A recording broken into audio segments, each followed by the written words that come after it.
Back in the saddle on a Wednesday. Tyler Head, Captain Dave Adair, and Bill Gunner as we will get you through another chilly Wednesday afternoon. We slowly wrap up the month of January, get set for February. A week from today, I know you're all fired up. I know you're all excited. Christmas for men, signing day, National Signing Day. Yeah, I completely forgot, to be honest. I think last year we went through most of signing day not realizing it was signing day. It's sad. For me, and I was listening to Wes and Chris on the way in, and they were talking about 2006 and Captain Muddle and reiterating the story now that Cyclone just offered his son. And for those that don't know, if it wasn't for Chris Clark, I probably wouldn't be in this. But Chris was the original one that dragged me into this business, and then I got to be friends with J.C. Sherbert, and my career kind of took off. But if it wasn't for Chris Clark kind of dragging me in. Chris, it was on a Nukeese Richardson. I don't even know if you're old enough to remember who Nukeese. If Chris was sitting here, Chris would probably laugh if he's listening. Old Nukeese Richardson, the little wide receiver out of Florida, who I think ended up going to Florida. He was the subject of a recruiting battle between Urban Meyer and Lane Kiffin, where Lane Kiffin at Tennessee called out Urban Meyer. Lane Kiffin kind of, accused. He was the original Dabo. I didn't plan this, but now that I think about it, I wish Chris was here. I wish I'd have dragged Chris back in. He would probably agree. You might bring this up tomorrow. Lane Kiffin's the original Dabo because now that I think about it, back then, if some of y'all remember, this is 20 years ago, probably 07, 08, Nukeese Richardson. How do you spell his name? N-U apostrophe Keese, something of that nature, Richardson. Okay. I will bring this up to Chris tomorrow. And Lane Kiffin went in front of, I believe it was a booster club, and said he had text messages from Urban Meyer in Florida to Nukeese Richardson while he was on his visit, granted visit, and actually being enrolled in class are two entirely different things. In the hindsight, that's put the pot calling the kettle black. Right. But Lane Kiffin back then, yeah, he was the original. I forgot about that until I just brought it up when I was getting into this business. But Lane Kiffin went and called out and said, I got proof.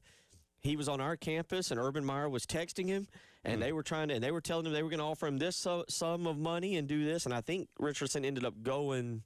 Southland was involved with him, and I think he ended up going to Florida. And obviously, nobody knows his name now, so it goes to show you how well he panned out. But he was down from the Pahokee area, and where they catch rabbits. You ever hear the story? Did you ever see it's a little before your time. It wasn't a 30 for 30. It was another one of those like little documentaries that ESPN will do, E60 or whatever.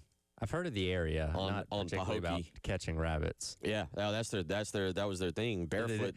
This is like the countryside of Florida. Oh yeah. Okay. All right. Yeah. There's two different sides to Florida. There truly is. Yeah. So, but anyway, we'll get into. I haven't been here to discuss. It was funny on Friday as we're wrapping up, and I kind of sitting here scrolling Twitter during a break. And somebody was talking about the Dabo press conference, and I believe it was him and Graham Neff that really took to the podium at about 3:30. It was Chad Morris and Dabo prior, which was a very mundane, usual, hey, we want to run an up-tempo offense. We're going to push the ball downfield. We're going to do all this. We're going to attack. We're going to do this.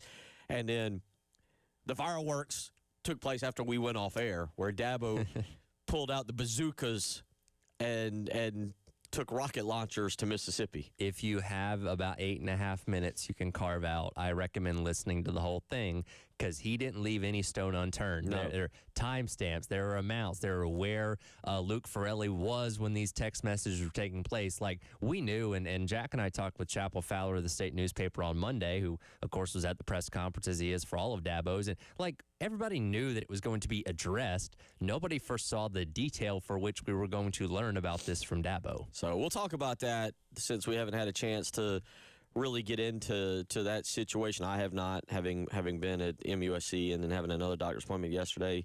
So we'll address that. There's something that I want to address in this hour that I don't like. South Carolina, I said this 2 years ago, coming off of 5-7. I said, I don't want to see videos. I don't want to see anything. You just go about your work in private and show back up in September, and I'll judge how you are then. So I'm going to put out a Twitter release hype video, if you will. And we're going to get into that a little bit this hour because I just there's a time and a place for everything. And I'm not sure the time or the place is off of 4-8 when you had the season you had. Just, I'll share my 2 cents on that. We'll get into that. Also tonight, basketball. What are we doing? Look, it took me a long time to get out of college, and I got out of college with a history degree, okay? I am not a very smart man. I am just smart enough to know how to hit the red button here to turn on the mic and do this. 2 teams, from what I understand, in the Eastern time zone, playing a 9. They are aware that there are Texas A&M, Oklahoma, Missouri, Mississippi State, Vanderbilt, Alabama is actually in the Central time zone, the Tuscaloosa. All in the Central time zone. Correct. Teams that could play a 9 o'clock game that would not be a 9 o'clock game, but yet here you are, South Carolina and Florida tonight, in a game that, Tyler, we'll talk about the weekend because the way losing is one thing, right? Right. The way they lost on Saturday is what stands out again even more. Yeah, Buckyball kind of took them to the woodshed on Saturday, and now you're welcoming in the defending national champions that, as we talked about, have really started to hit their stride as a team in these last handful of games. By the way, LSU and Mississippi State are playing at 7 tonight. Yeah. Make that make sense. But, yeah, this is – and, again, going back to the conversation, we've been trying to – find reasons to be optimistic or find channels of, okay, if you do this, you can maybe make something out of it. And we said going into this past weekend, if you can find a way to win 2 out of your last 3 games in January, you can be playing kind of for something in February. It's not a lot to hang on to, but it's something. Well, you got run over by Texas A&M.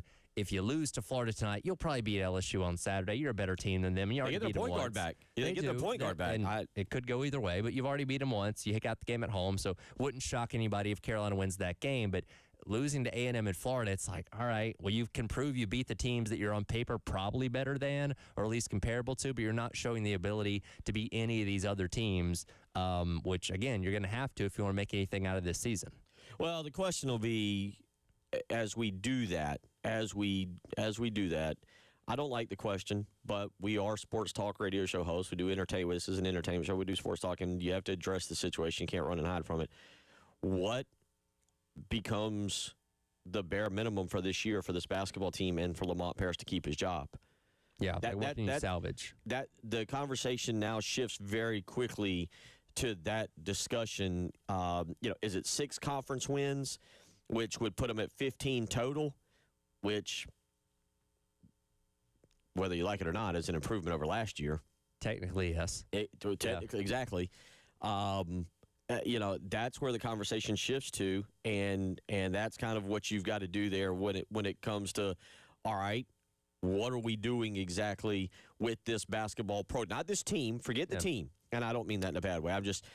What are we doing with this basketball program? Are we advancing the program, or are we just letting it stagnate to where nobody cares? Well, and as we've talked about, we know there was more of an investment this offseason in the basketball program compared to the years past. It still doesn't stack up to the top spenders in the SEC.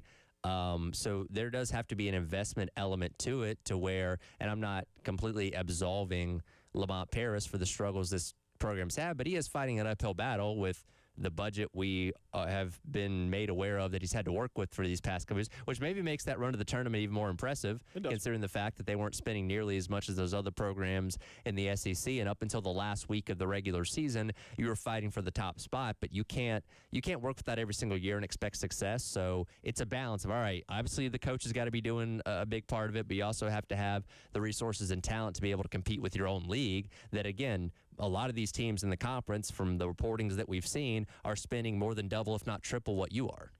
803-404-6100. So we'll get into that. Some NFL news. It looks like the Browns have hired a new head coach here. We'll get into that a little bit because the Bills. So I was wrong. Now, there's a caveat. I have to have a caveat. I never foresaw Phillip Rivers pulling. I thought it would. Okay, so you're saying if he had not removed his name. I didn't think he would remove his. Now, did he remove his name? Here's the question. That somebody brought up, did he remove his name because he knew he wasn't going to get the job and didn't want the shame of being beat out by Joe Brady? All right, maybe that was what was happening. I still think if he keeps his name in, they don't give him the job. That's I don't think they were actually going, every coaching carousel has a couple of weird interviews mixed in there. I agree with for that. people who are like Dan Orlovsky. People are like, oh, he should get an interview for some of these jobs. Like, it wouldn't surprise me if somebody did sit down with him, but I don't consider those serious candidates to get jobs. Not saying Philip Rivers can't eventually become a coach. I just don't think this cycle it was going to happen. Yeah, the Browns. We'll talk about that. Because the Bills. What do you? I mean, I don't get it. I don't. And I'd become a Bills fan. More of the fan base. I want to see the fan base that's a crazy fan base. It's more of a college fan base than an NFL fan base. Well, and you feel for them for the heartbreak they've gone through, losing 4 straight Super Bowls, having a phenomenal talent at quarterback that can't seem to get there. But like with the Joe Brady thing, which I'm excited to see how he does as a head coach, because he's been rumored about being a head coach since he was at LSU on that national championship team. It's like, all right, so is the belief that Brady was the brains behind this and Sean McDermott was getting in his way? Like, is that kind of what you're implying by making this hire? We'll see how it pans out. So we'll get into that. We'll touch briefly also on Bill Belichick yesterday not being a first ballot Hall of Famer.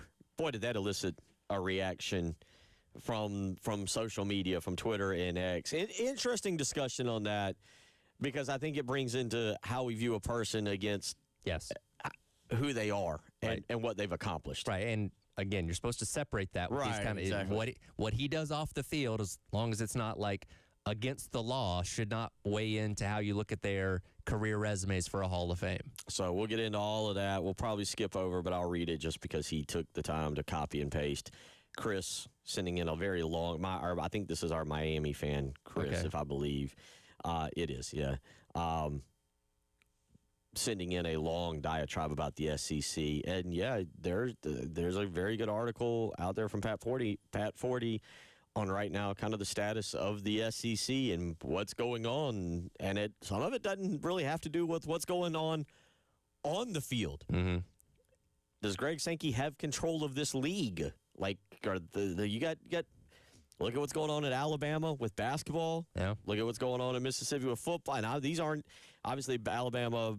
Charles is Bediako is playing, but you got an Alabama judge stepping in, going, "Yeah, you're good." And he's been granted an additional TRO because apparently weather delayed what was supposed to be yesterday's hearing, so he gets to hang around for a little bit longer. I do think it's funny that Nate Oates, being Nate Oates, brings him in the first media timeout. Place goes nuts. He's throwing down dunks. They still lost, though. Yeah. I know some stories about Nate Oates. Nate Oates, great coach, probably not a good person. Very rarely do I come across high school coaches who have had to deal with a college coach who will say that we don't like that guy. Yeah. Like, I'm not going to stop my kid from being recruited by that school, especially when it's an SEC school in Alabama. I know coaches in this state who have had to deal with Nate Oates who are like, we don't like that guy. Nate Oates looks like a guy that when he shakes your hand, you have to go wash it immediately after because he's just oozing slime. Again, accomplished coach, very successful, but he just seems slimy. That is proof to me that if you have a position in Alabama, again, as an SEC job, you have a position of high power. People will bow at your feet and then turn right around you and talk behind you because, man, he is not liked. But we'll talk a little bit about that. So a lot to get to because we've been out the last 2 days, or I've been out the last 2 days. We'll get to all of that. We'll get into some basketball coming up next here as you listen to Tyler Head, Captain David Ayer, Bill Gunner. It is the Halftime Show.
Reminder tonight, you're driving around in your car, you're listening at home, we'll have the game for you. 8:30 pregame. I'm sure Derek Scott will need a nap. Casey Manning, probably 2 naps. And then a 9 o'clock tip time for the Gamecocks and the Gators as they roll into town. It's not a good matchup for South Carolina. So I thought Texas A&M was a good matchup.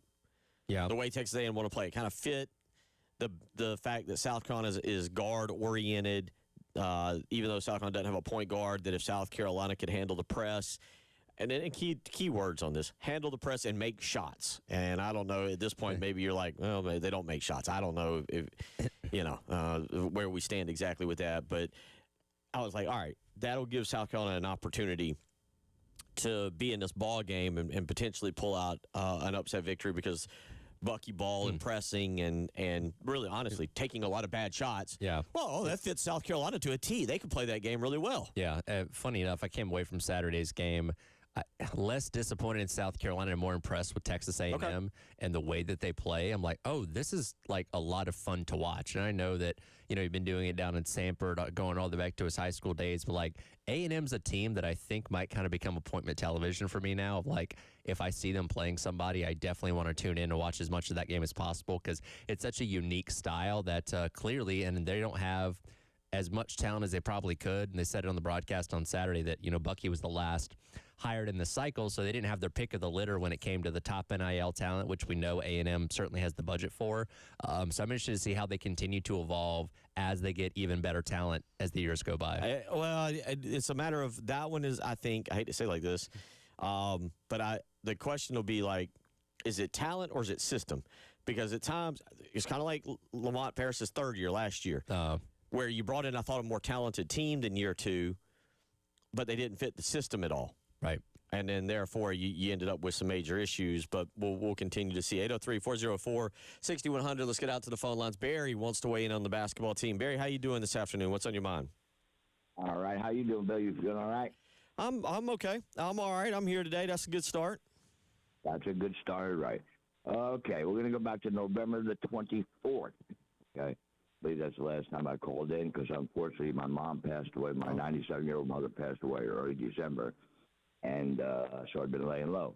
But if you go back and you can pull that bite up, and we talked about Carolina, you talked about the schedule, and I said some things about their week non-conference schedule, and pretty much everything I said happened, okay? I said Elijah Strong I liked. I said Big Mike I liked. And I didn't say anything about Meechie Johnson because there's 40 or 50 other guards in the country I'd pick before I pick him. He's not a floor general. He's not a point guard. He's a chucker. So you were talking about Fort South Carolina having to add 11 new guys, and if I'm not mistaken, Texas A&M had 13 new guys, and they had a weaker non-conference schedule in South Carolina, which seemed impossible. But you said Lamont scheduled that to see what he had to work with and this and that. Well, what did he find out versus what the guy Texas A&M found out? One of you guys got it. I don't know. I mean, I listen. I said you're right, and that's what he did. And it is not. Well, I'm not. Go ahead. I'm not through. And as far as Parrish, everybody talks about Parrish and Beamer are nice guys. Listen, I don't give a CRAP what kind of guys they are. Okay, if the hunt is not on, the search is not on for basketball coach right now, then Nadi doesn't know what he's doing. He will not tolerate that. So, in my eyes, I don't see no reason why you don't pull him now and give somebody else another chance. You stink. You stink. You absolutely stink. All right, what would you do against Texas Tech? Or what would you do against somebody like Houston, who has Milos Uzan, who's unbelievable, Trey White, Illinois, who's unbelievable, Jordan Pope at Texas, who's unbelievable. All those guys were available in transfer for 2 years, but they're not there at Carolina. What about number 4, Fleming's freshman? What about Acuff, freshman? Oh, yeah. Where's Carolina's freshman? With a boot on, Eli Ellis, who couldn't score in the SEC anyway. He was perfectly healthy. So, it's a disaster. The search should be on now. And the last coach they sent him to Siberia, to Massachusetts, and we see what old Hall of Fame Frank has done. So, and it all goes back to Tanner. All right, Shannon, I got it. I got to cut you there. But thank you for the phone call. Listen, I like Barry's phone call there because Barry at least has energy and has an attitude towards South Carolina basketball as opposed to being as opposed to having apathy. So I like that. So Yeah, I'm not. He cares, which is good. I'm happy about that. I mean, look, Frank Martin lost last night. I've seen the debates going on now because listen, what Barry's saying, a lot of you are saying on message boards and putting out there and questioning this basketball team. And that's why I ask about, I'm not talking about this team when we have discussions. I'm talking about the future of this basketball program and what the program looks like moving forward after this year and how you go about in a new in the new evolution that is NCAA sports, right? Which is transfer portals and money. Yeah. Transfer portals and money. And everybody's playing by the same rules here. Except for Clemson. Except for Clemson doesn't play by the same rules. They play cleanly. That was part of Dabo's rant. They don't do that. Remember that. We'll get to that. Okay. Don't worry. But to Barry's point, Tyler, there is a lot of frustration. There is, I think, a sense of why can South Carolina not be competitive in basketball? Why, Tyler, in 50 years, essentially, in the last 50 years, has there only been 6 NCAA tournament appearances? Why has there only been 4 NCAA tournament wins, and they all came from the same man in one singular year? Why? Why is this program that has fan support, that is not broke, by the way? No. Like, I'm not trying to say South Carolina is the Jeffersons or what was the Beverly Hillbillies and got all the money in the world. But, Tyler, South Carolina basketball is not broke. They have a fan base.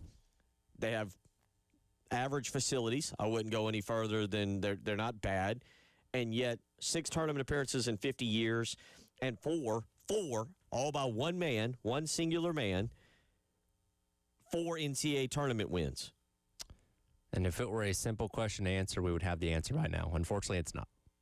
Well, I just so to Barry's point though, that now you probably are going to go back out into the job market, and I think the question, Tyler, becomes, what resources are you willing to commit to basketball to making this not just a competitive team 2 out of 5 years, 3 out of 6 years, but each and every year where maybe the down year is 18 and 13. Yeah, well, and the question then becomes of, okay, if you were looking to go in the market for a new coach this offseason and suddenly you're saying, hey, guess what? We're going to have $12 million for you to spend in NIL. Well, then the question becomes of, well, why weren't you able to get that for Lamont Paris? Because how much better could he have been had he had those resources? So it's a balance. Again, maybe making a change injects more interest and more hope into the people that pay into those kind of things that can allow you to have that money. I don't know. But you're right. It's a program that historically has not had anywhere near the success that you think they possibly could have had, and you wonder why that is, and if and when can that possibly change. I know there's probably a lot of you older fans, kind of closer to Barry's age, who, despite the fact that I think it worked out for every other program, might say, well, leaving the ACC was a death blow to basketball. Not hiring Bobby Crimmins in 1980, but going for an established coach in Bill Foster, I believe it was 80, maybe 81, but going for an established coach like Bill Foster from Duke instead of Bobby Crimmins. Maybe not hiring Bobby Crimmins later when opportunities were given. They did go with George Felton. I'll circle back to that. George Felton, obviously the way that situation went down, that's a little before my time, but I remember some of those players. But what George Felton was building, kind of maybe South Carolina was starting to find its footing in basketball, and Eddie Fogler looked at, kind of as we've seen the evolution of sports now. Yeah. Eddie Fogler looked at the evolution of college basketball and college basketball recruiting. Along came Florida and Billy Donovan and the AAU circuit and being able to weasel your way in on that. And Eddie Fogler looked at it and said, I want no part of this. I don't want to be anywhere near what college basketball is becoming. And he stepped away at a time when South Carolina was starting to kind of hit its stride. That fell apart. Dave Odom never really lived up to maybe the potential that he had as a coach in his latter years. And then you look at Frank Martin, and Frank Martin has been the most consistent coach that South Carolina has had since Frank McGuire. And I don't know, if the NIT was different, Tyler, If the NIT was different, if it was the same as it was in the Dave Odom days, Frank Martin would have gotten his team into the NIT a lot more, and Frank Martin probably should have made one more NCAA tournament, which we still don't ever completely understand, where they get the phone call, and the NCAA's like, oh, yeah, we meant to call Southern Cal, not South Carolina. Yeah. So just their luck.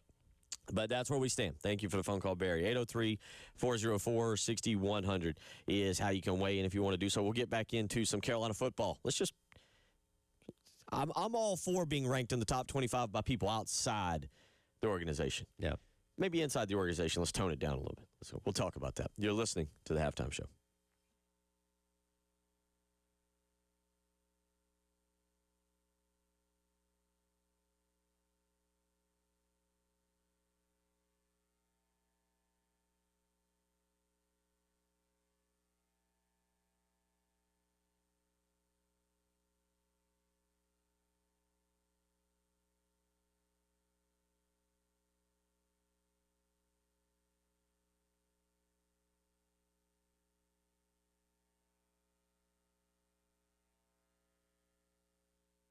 It's all right here for our friends over at Tilly's Warehouse, first wine and spirit store in 5 Points in the past 20 years. Tell you about them every single day, but I'll remind you once again, whatever you need for the night, the weekend, an event you have coming up with family, friends, tailgating, whatever it may be, Tilly's has got you covered. Whatever you're drinking, they've got it on the shelves for you at a great price. Things like G4 tequila, High Noons, Sun Cruisers, Surfsides, Cutwaters, whatever you need, they have got it. You can mention that you heard this ad on 107.5 The Game and also get 10% off any wine selection as well over at Tilly's. And if you're a local business there in 5 Points, looking to restock, they've got a Class B license that allows them to sell to bars in the areas as well. Stay connected with them on Instagram or Facebook, or visit their website at tillyswarehouse.com for more information. Discover why Tilly's is your new must-visit spot over in 5 Points.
12:35 on a Wednesday. Bill Gunner, Tyler Head, Captain Dave Adair, as we get you set. Basketball tonight, football. We're in that area I mentioned as we opened the show, Tyler. Normally, we're growing. Obviously, every year we grow, we get further and further past what was the sanctity of National Signing Day. Right, where you forget it even exists now. Right. South Carolina may sign a player or two. I think there's like a junior college lineman that they're chasing, and maybe I'm serious about this, a deep snapper. A long snapper. But it used to be like a national holiday event that you looked forward to. Chris West, J.C. Hale, all the people that covered, myself, Josh Lowe. Who else did that? I can't remember all the names. Oh, my goodness. This time of year it's not even like that in December, to be quite honest. That signing day is not even quite like it was. For those of you that remember what it was like this time of year, the amount of information, good or bad, true or false, that was coming out. It stood on its own, right? Because now we deal with the transfer portal. We deal with early signing day in the middle of December, where bowl games are going on, conference championships, teams preparing for the playoff, talking about the portal and all that kind of stuff. It just kind of gets lost in the shuffle of everything else going on, as opposed to when the season ended in the BCS era, like January 5th or 6th with the national championship game. You had a couple weeks. The NFL playoffs went on, and then, the Wednesday before the Super Bowl or after the Super Bowl, depending on how the calendar fell, you had this one day all focused on building the future of your roster in college football with no other distractions around it. Certainly weren't lawsuits and cases of tampering and things like that dominating the headlines. It truly was, after about a month, the time where college football regained the spotlight for that day, and it was all about building for the future. Well, one other thing, and this is an interesting conversation I've had privately with some different coaches. The majority, not all, but the majority of college football coaches are great salespeople, right? Sure. Like you're selling your players on some kind of vision. You're selling recruits on coming to your program. You're selling a fan base on what we're doing. And you're selling, and then you're coaching. And I've had a couple coaches say that, like, as you just said, it was a great way you worded it. It was a standalone day. And so no matter what happened, very rarely did you have a bad signing day. Right. You met all your needs.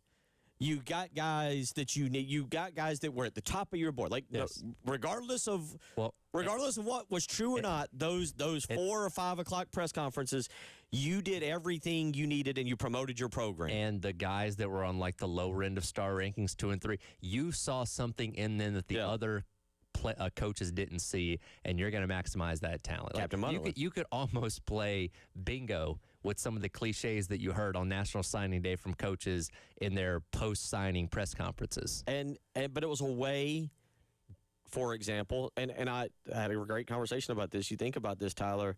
South Carolina landed a really good recruiting class. Yeah. In this day and age now, with the transfer portal, it was a smaller recruiting class. They didn't take that many guys. So therefore, maybe even then it still wasn't as high because of the way they do recruiting rankings with points and recruits and numbers and everything. But it looks on paper to be a really, really good, like, freshman high school recruiting class. But where it fell, people were still coming off of 4 and 8. People were wondering about Lenora Sellers. People were wondering about the offensive coordinator hire. It kind of got lost in the shuffle, and let's be honest, and this is where we're going with this. South Carolina's a program, and Shane Beamer's very wise about this, that likes to promote the positives of his program. Sure. And so you get this good recruiting class. You hold them together. You don't lose Darius Gray. You get all these guys. And then because it's kind of right there where it was, you just lost to Clemson, nobody really notices. Nobody goes, oh, good, look at that class. I feel good about the future. Well, it's kind of one of those things of like, yeah, that's what you better do.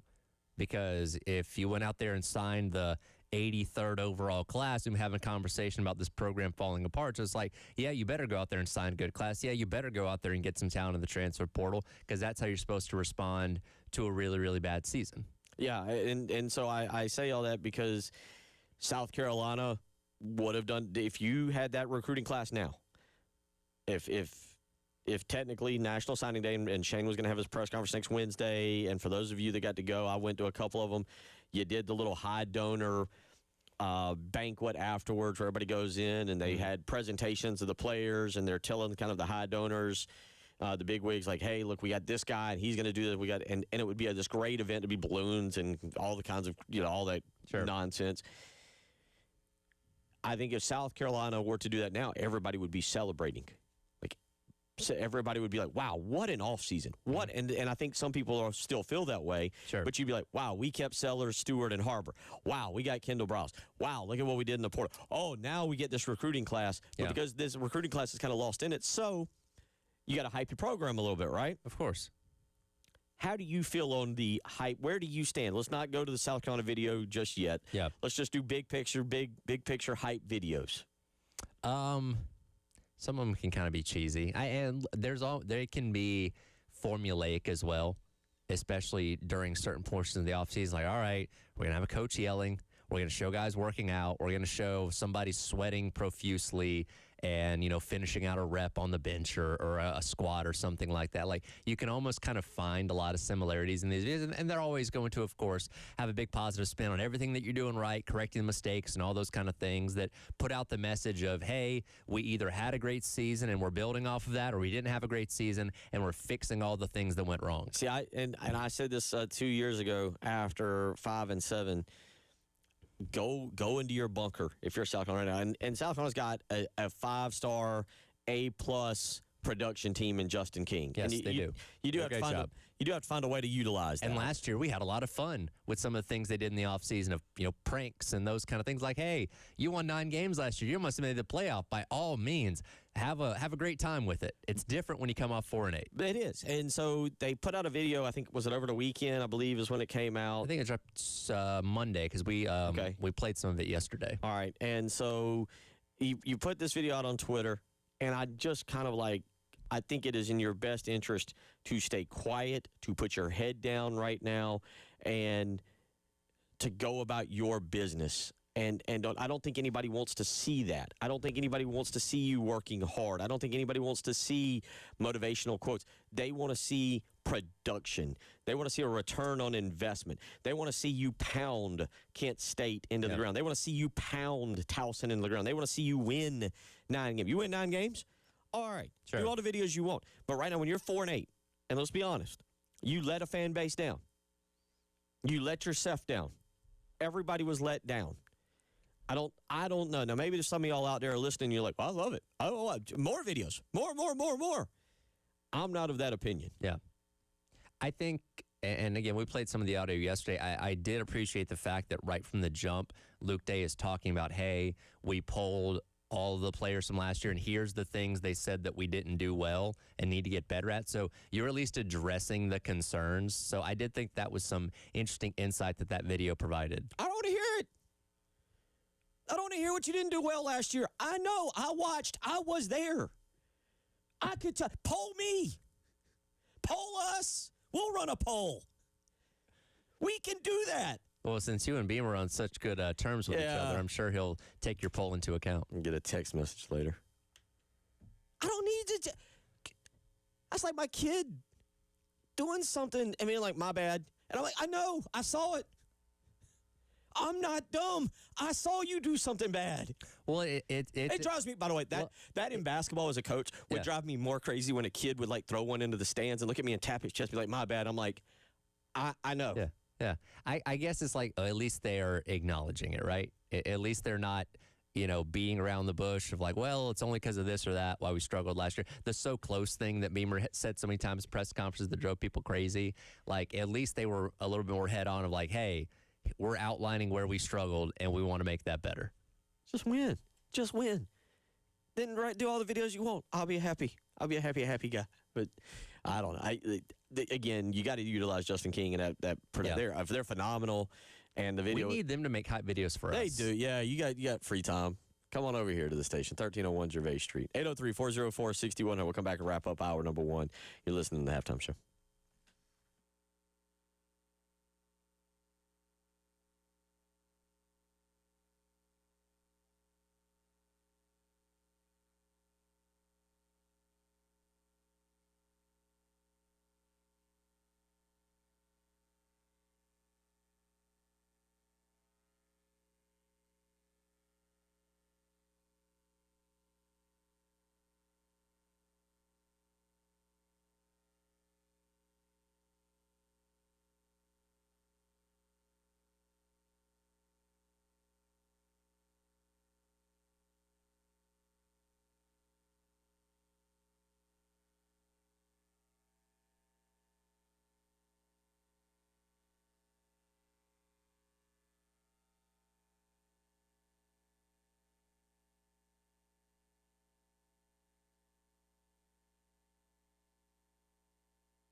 803-404-6100 is how you can weigh in. Texter says, yeah, me too.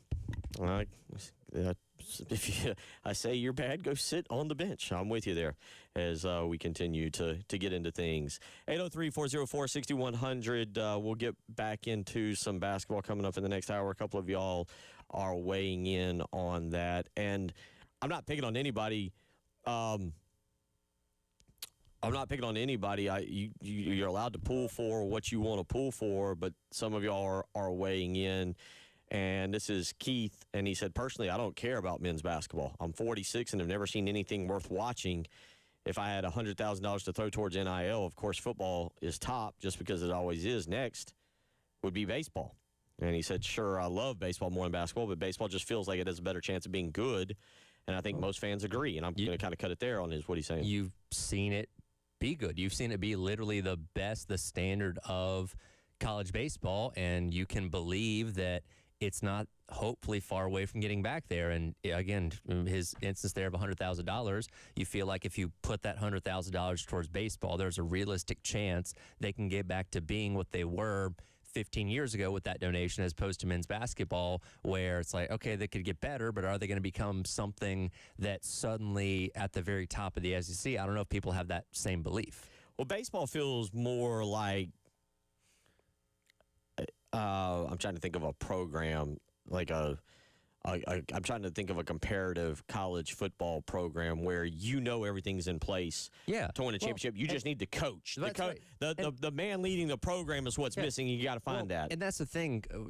You look at baseball since Ray Tanner retired, and they've made the tournament a couple times. Like, they've done okay, and there's a lot of programs in the country that would kill to do what Carolina's done. It's just not been up to the standard of where Ray Tanner had it, and that's what you've been seeking out since then, is finding the next guy that can take you there. And we'll see if Paul Maneri can do that, obviously, in year number 2. But again, you have a standard that you can compare it to, where just making the tournament isn't acceptable, where again, if you have a men's basketball coach that in the next 5 years made 3 tournaments but got blown out in the first round every single game, you'd still say, oh, my God, this guy's making the tournament 3 out of 5 years. This is phenomenal.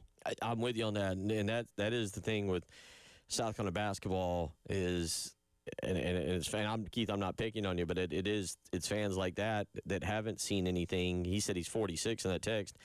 Like I said, it's 50 years essentially, where you haven't seen anything that draws you to basketball. Basketball is your hobby that you do, that you go and you watch from basically December to the end of January, and then you're like, it's Valentine's weekend, it's time for baseball. And you're more likely to check out quicker because, again, you haven't seen that success. So, you may watch non-conference games, but once you got into January, you can get 5 games in, like, all right, this team doesn't look like they're really worth anything. Let me go find something else to do with my Wednesday nights and Saturday afternoons, and hey, talk to me when baseball starts. That's a good one. I like Texter weighs in and says baseball is like Florida football. That's actually a pretty good one, given. That's fair. I think that's a pretty good one. Again, they're just waiting for that right hire to take them back to where they once were. Might have to circle back to that. Get your take on that. That was another thing, talking about the hype video and all these little kooky off-season things that kind of occur. John Summerall saying you can't wear the Gator logo when you're working out. I see you're laughing. So what was your takeaway on that? Cheesy motivation tactics. Yeah. I get what he's trying to do, but like, you got to earn the Gator. You got to earn the Florida emblem on your chest or whatever. If it motivates your guys, sure. In this era where I feel like everything's more transactional, I don't know how much that branded logo matters to these guys as much anymore. So I don't know if that quite gets the point home the way you want it to. No, I mean, I'd look at it as like, hey, man, I'm still wearing the jersey on Saturdays. You got to take the patch off the jersey. Yeah, all right, anger the fan base in that manner. It is that time of year. The Diego Pavia thing popped up this week with the height. You got the John Summerall thing. We've got Deion Sanders finding guys for random stuff. Yeah, we are at that time of the year where these random odd things are popping up in college. That's father of Pro Bowler Shedeur Sanders. Deion Sanders. Get it right. The old Pro Bowl. If we start doing segments on the Pro Bowl, you know that we've run out of stuff to talk about. We've officially, and that'll be Friday, by the way. Circle your calendar. But no, I'm with you. Like, it to me, coming in and saying, no, you can't wear the Gator logo, it might work. I mean, it might work for all I know. I think it's one of those things that when you're in the meeting, you nod and agree with coach. As soon as you get out of the meeting, you're like, can you believe this guy can't wear the logo? Fine, I got 9,000 shirts. Yeah, like I'll. And what if somebody shows up and do you make them turn the shirt inside out? Like, so you haven't earned that. Take that off. You haven't earned it. Go put on that generic orange T-shirt over there instead. Yeah, they have a box of just they have orange a box shirts. of just orange shirts ready Just for over in the guys corner. that show up. Oh, you got to earn it. And when somebody gets one, oh, look at that. He earned the Gator logo, man. Look at that. I want to be next. Is there a ceremony? I don't, maybe. I don't know. Who's earned it and who hadn't? 803-404-6100. John Summerall's going to be interesting to watch at Florida. Yeah. You have my attention. Well, we got off-season college football. If only a week from today we had signing day, we would be discussing that. But instead, it's hype videos, it's logos being taken away and other things. We'll get into some NFL, back to college basketball as well. You're listening to the Halftime Show.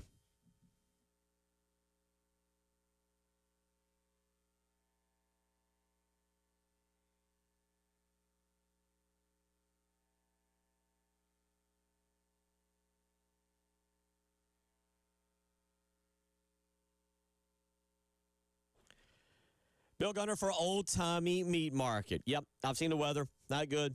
Not good. Maybe even more snow this weekend. So the way to work around that is with great meals. That's right. Going and visiting an old-timey meat market and picking up some delicious chicken, maybe some pork chops, maybe you want a little fish. I always tell you about the homemade soup. You don't ever think about that. It's in kind of the freezer section. And they got these phenomenal homemade like potato soups or she crab soups. Give it a try. You will not be disappointed because at Old Timey Meat Market, they've got everything you've been wanting and more. How about this? The Lexington Old Timey Meat Market, your home for Traeger grills. And with Valentine's Day just around the corner, let me tell you, there's nothing better than a brand new Traeger grill or smoker sitting there on Valentine's morning for you, waiting for you and the family. Go find out for yourself. Visit Lexington, the Traeger store headquarters, or South Congaree or the St. Andrews Road store on Irmo. Stop by Old Timey Meat Market today. Tell them Bill Gunner sent you.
Royal Rumble, 2:00 on Saturday. That's right. What are we doing with 2:00 on a Saturday? Explain that to me. They're in Saudi Arabia. That's why. Okay. All right. So it's like 8:00 or 9:00 there or whatever. I have a lot of thoughts on the WWE's relationship with Saudi Arabia that I probably shouldn't share on the airwaves here. Why do you have a new co-host on Thursday? Yeah, well, I'll stay away from that one. We're entertainment, not political. And I also have thoughts on, because it's on the ESPN app. Yeah, because it's mid-afternoon and it's a great day of basketball. But I'll be honest with you, this is why I brought it up.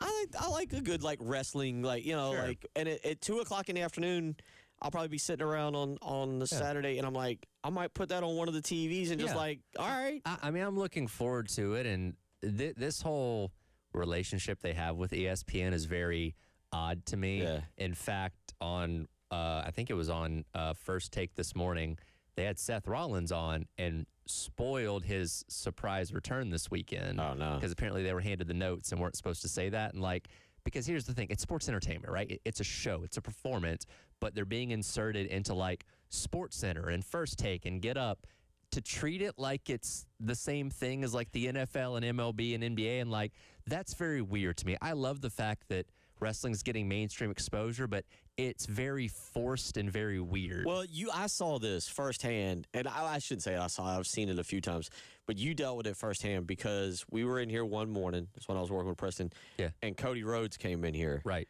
And did an interview with you. Right. And I don't know how he was when y'all got to the actual interview. It was good. But was he Cody Rhodes in character?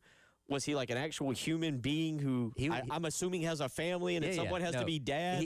He was very much himself. He was Cody Rhodes the person. Right. As opposed to being in character for the interview. And we talked about things outside of the ring and all that kind of stuff. But there are some, again, you'll see them on these shows in full character. Right. It's okay, but it's also, you shouldn't be that way. I just think, and I get they're trying to make themselves more relevant in a sports type of space, but to me, it's not doing them any favors. Well, at 2:00, Royal Rumble, we'll get a complete breakdown and preview on Friday from you. Yes. Now, real quick, I've been busy all weekend and everything, but I understand Trick Williams has kind of caught fire here and is making a name. He's already made a name for himself, but maybe even a little bit more. Yeah, he's been on the main roster for a month and already kind of shot up the card a little bit. He was in a fatal four-way to be the number one contender for the WWE Championship at the Royal Rumble. Lost that, but should be in the Rumble on Saturday. His theme song goes crazy. Everybody loves it. He is in the wrestling business. They call it being over. He is very over. There you go, folks. You learn something new each and every day by listening to this. He is so Trick Williams, or otherwise as we know him, Matrix Belton, is over. Yes, and not over. In a bad way, apparently. Over means the crowd likes you. So we've got something. And I'm sure, I would assume South Carolina is going to plan something for him to come popping out of the this year. Yeah, come popping out of the train. Now that he's a main roster guy. And look, he fits that. You come popping out of the he should be tackle the train and bite it or something. He should be involved in WrestleMania in a couple months. If he's not coming out of the cockaboose at some point this season, I would be very shocked by it. So, all right, there's your kind of wrestling update. We'll have and that's something that could hype the crowd up. Listen, because again, you got to be very specific about who you bring out of that thing. Saying some of it is bringing someone who knows how to interject some. Generally speaking, when that moment is happening, there's already a lot of energy in the crowd. Yeah. Right. You've had the fireworks and you've had the train and you've had the smoke, the video boards going, and you're ready for the game, and you've probably been tailgating a tad too long, and everybody's all jazzed up. But it helps to have someone who comes out with a little bit of emotion, a little bit of energy. Sure. And to your point, wrestling, the way you really grow your brand is to have, as you said, I think you've said it, be kind of a mic guy. You got to know how to work a mic. You got to know how to get the crowd into a frenzy.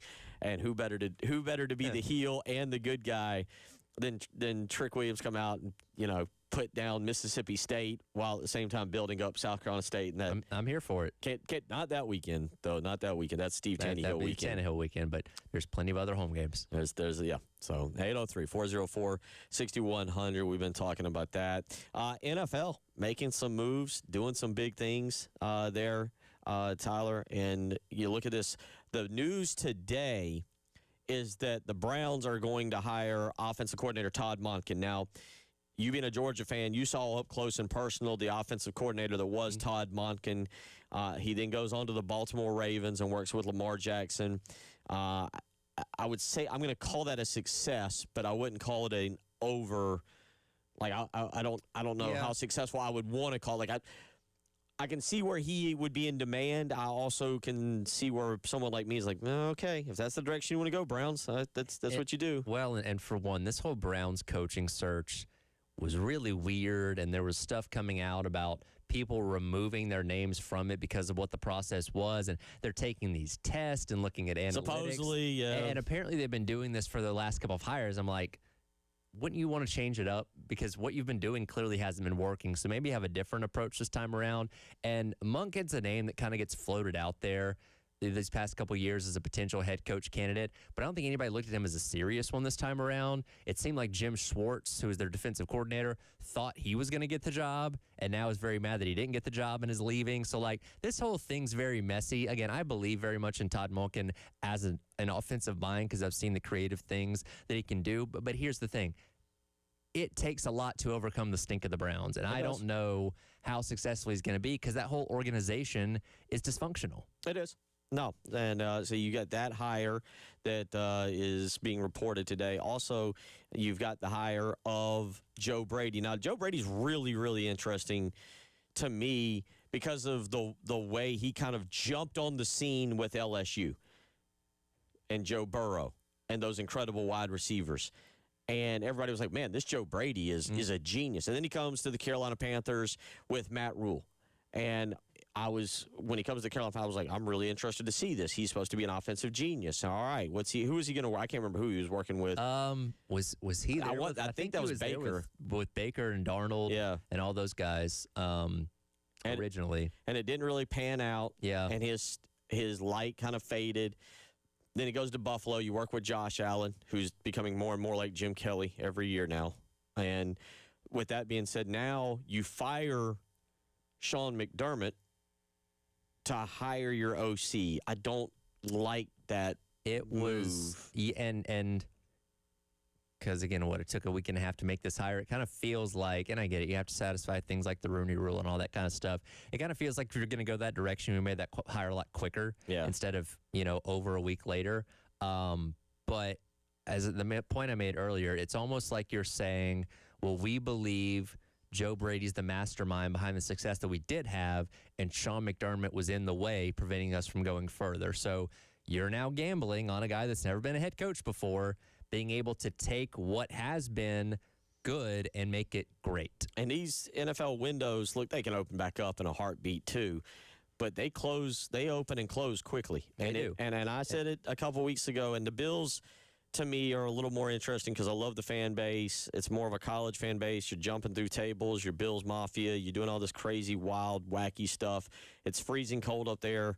The stadium was obviously an open stadium. They built the new stadium, which is still going to be open air, but it's going to be more covered now. So it's got the thing around the fans. Yeah. So like a canopy, so the fans aren't getting snowed on or rained on. But the field itself, thankfully, unlike some of these other future stadiums, we will be able to have snow games in Buffalo. Right, and that's what we need. But it just feels like the Bills have taken everything they had, and maybe I'm wrong. Maybe next year they go and win the Super Bowl, and this is a freezing cold take. But Tyler, to me, it feels like they kind of panicked and blew everything up. And just said, we got to try it. And look, this was the year and you couldn't get it done. Right. But, boy, Joe Brady. But I'm interested to see this now because, again, his star, when he came to when he came to the Panthers, and I remember back then, I don't know if you probably really weren't paying attention. At that time, South Carolina was kind of in need of an offensive coordinator, too. And there's a bunch of people who be like, listen, let's get him away from LSU. Every OC job that's opened up in the past 5 years his name is always brought up like, man, look what we did with Joe Burrow. Look at that national championship team. He was given more credit, I feel like, than Ed Orgeron was, He was for the success of that team. And now we're finally getting the opportunity to see him as a head coach, and we'll see how it pans out. And again, you're only as good as the staff you put around you. So we'll see who he hires. I'm assuming he's going to call plays, I guess. If not, who does he hire as the OC? Who's the DC? What does the coaching staff around him look like to support a guy that's never been a head coach before? Because there's learning pains and growing pains when you're taking over that kind of job, especially for somebody as young as he is, of kind of trying to figure it out. So who does he put around him to help him be successful is going to be a big thing. The other NFL news of yesterday, really, and this was the thing, Bill Belichick, not a first ballot Hall of Famer. This is a crime, right? Like, say what you want about the guy, make fun of him for the whole girl situation. The thing in North Carolina has not gone well very early on. But come on, like, we got to at some point. And this is the Pro Football Hall of Fame. Yes, good point. Outside of doing illegal things off the field, it should have no bearing on how people look at your resume as NFL head coach. 6 Super Bowl wins as a head coach, 2 as a defensive coordinator. Like, this guy has a resume that nobody else can compare them to. I do think, and I made this point earlier, there's the part about him being a difficult person to work with. That's just his style. And the fact that Brady immediately left and won a Super Bowl with Tampa, and the Patriots kind of slid off, I think affects people's judgment on who was more responsible for those 6 Super Bowls, him or Tom Brady. Does the fact that he came up essentially, well, he didn't come up. I say he's been in line. How do I phrase this? But basically, all this happened almost instantly after the Patriots go back to the Super Bowl. Like the timing of that, because of what you just said, that you're could like, have had influence. You're kind of like, well, Brady went and did his thing, and he was successful. Robert Kraft has gone and gotten his guy, because remember, those are the trio. Those were the Trinity. And now it's kind of like, well, Brady went and did his thing. Yeah. Robert Kraft's gotten them back to the Super Bowl with another quarterback, with another head coach, and you, Belichick, we don't know what you're doing down there in North Carolina. And I'm not justifying any of that thought process, but those are legitimate things people are probably bringing up when discussing this, in addition to allegedly Spygate, Deflategate being brought up, is like, hey, maybe we should send a message and not put him in as a first ballot guy because we don't condone these couple of instances of doing things maybe in the gray area of the NFL, which, by the way, Deflategate was the stupidest thing in the world to me. I think that got blown away out of proportion. Even if you took those seasons away, you still have like 4 other Super Bowls that you can say, well, hey, look what he did before all this. Well, again, in Belichick, according to sources yesterday, thinks that politics kept him out. It is not a reflection on his accomplishments. I can kind of agree with that. I mean, you're talking about a guy who, again, has 6 Super Bowls as a head coach, and then for those that forget, he's got 2 more as a defensive coordinator with the Giants. I mean, you're talking about 8 Super Bowls in his lifetime. If he's not a first ballot Hall of Famer, I'm not real sure who is.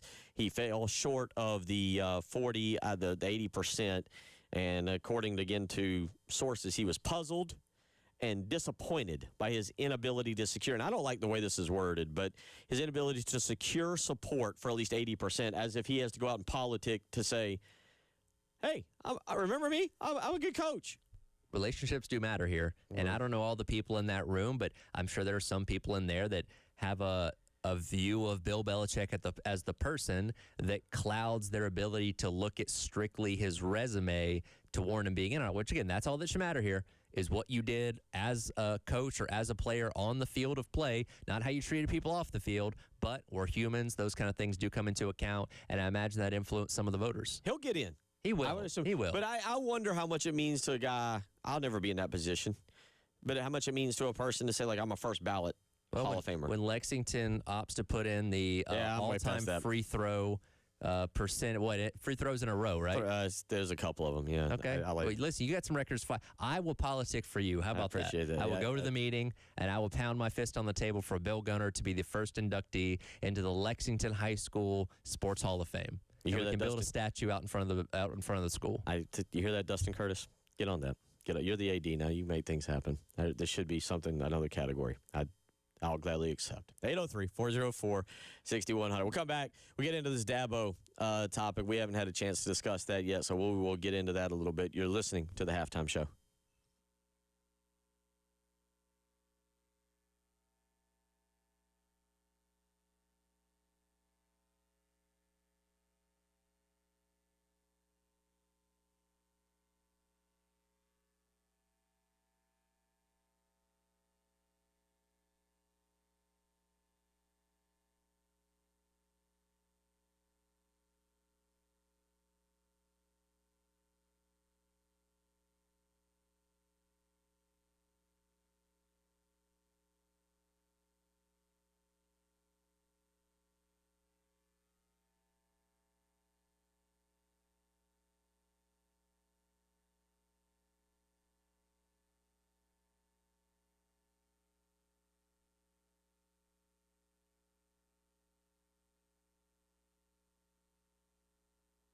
Tyler Head here for our friends over at Canty Foundation Specialists. Had a lot of rain and sleet, snow, wintry mix, all that kind of stuff that came down this past weekend. And I know underneath your home, if you got a crawl space, there's probably some standing water under there. Have you checked yet? Because you probably should. By the way, there's more winter weather coming up this weekend. You do not want standing water sitting in that crawl space. It can create a litany of problems for your home, can invite pests like termites into your home, can create wood rot, and also mold. And about half the air that you and your family breathe in your home comes from your crawl space. And I don't need to tell you that you don't need to be breathing in nasty, moldy, mildewy type of air. That's our friends at Canty Foundation Specialists come in.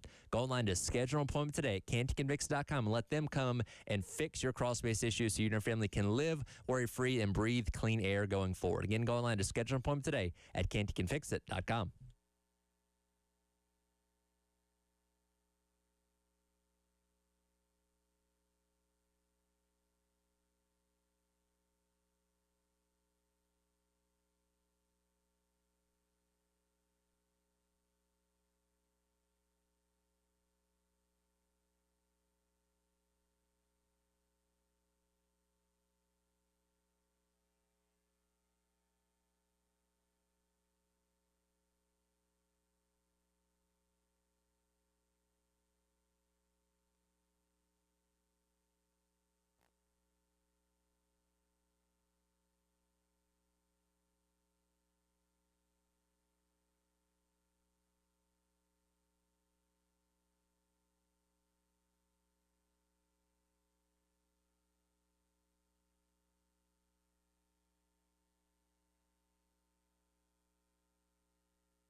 Coming up on Friday from 12 to 3, we'll be out at Pro Swing. Stop by and hang out with us. We got some golf this weekend, and it's actually a big weekend for the PGA. I think it's a big weekend for the PGA Tour.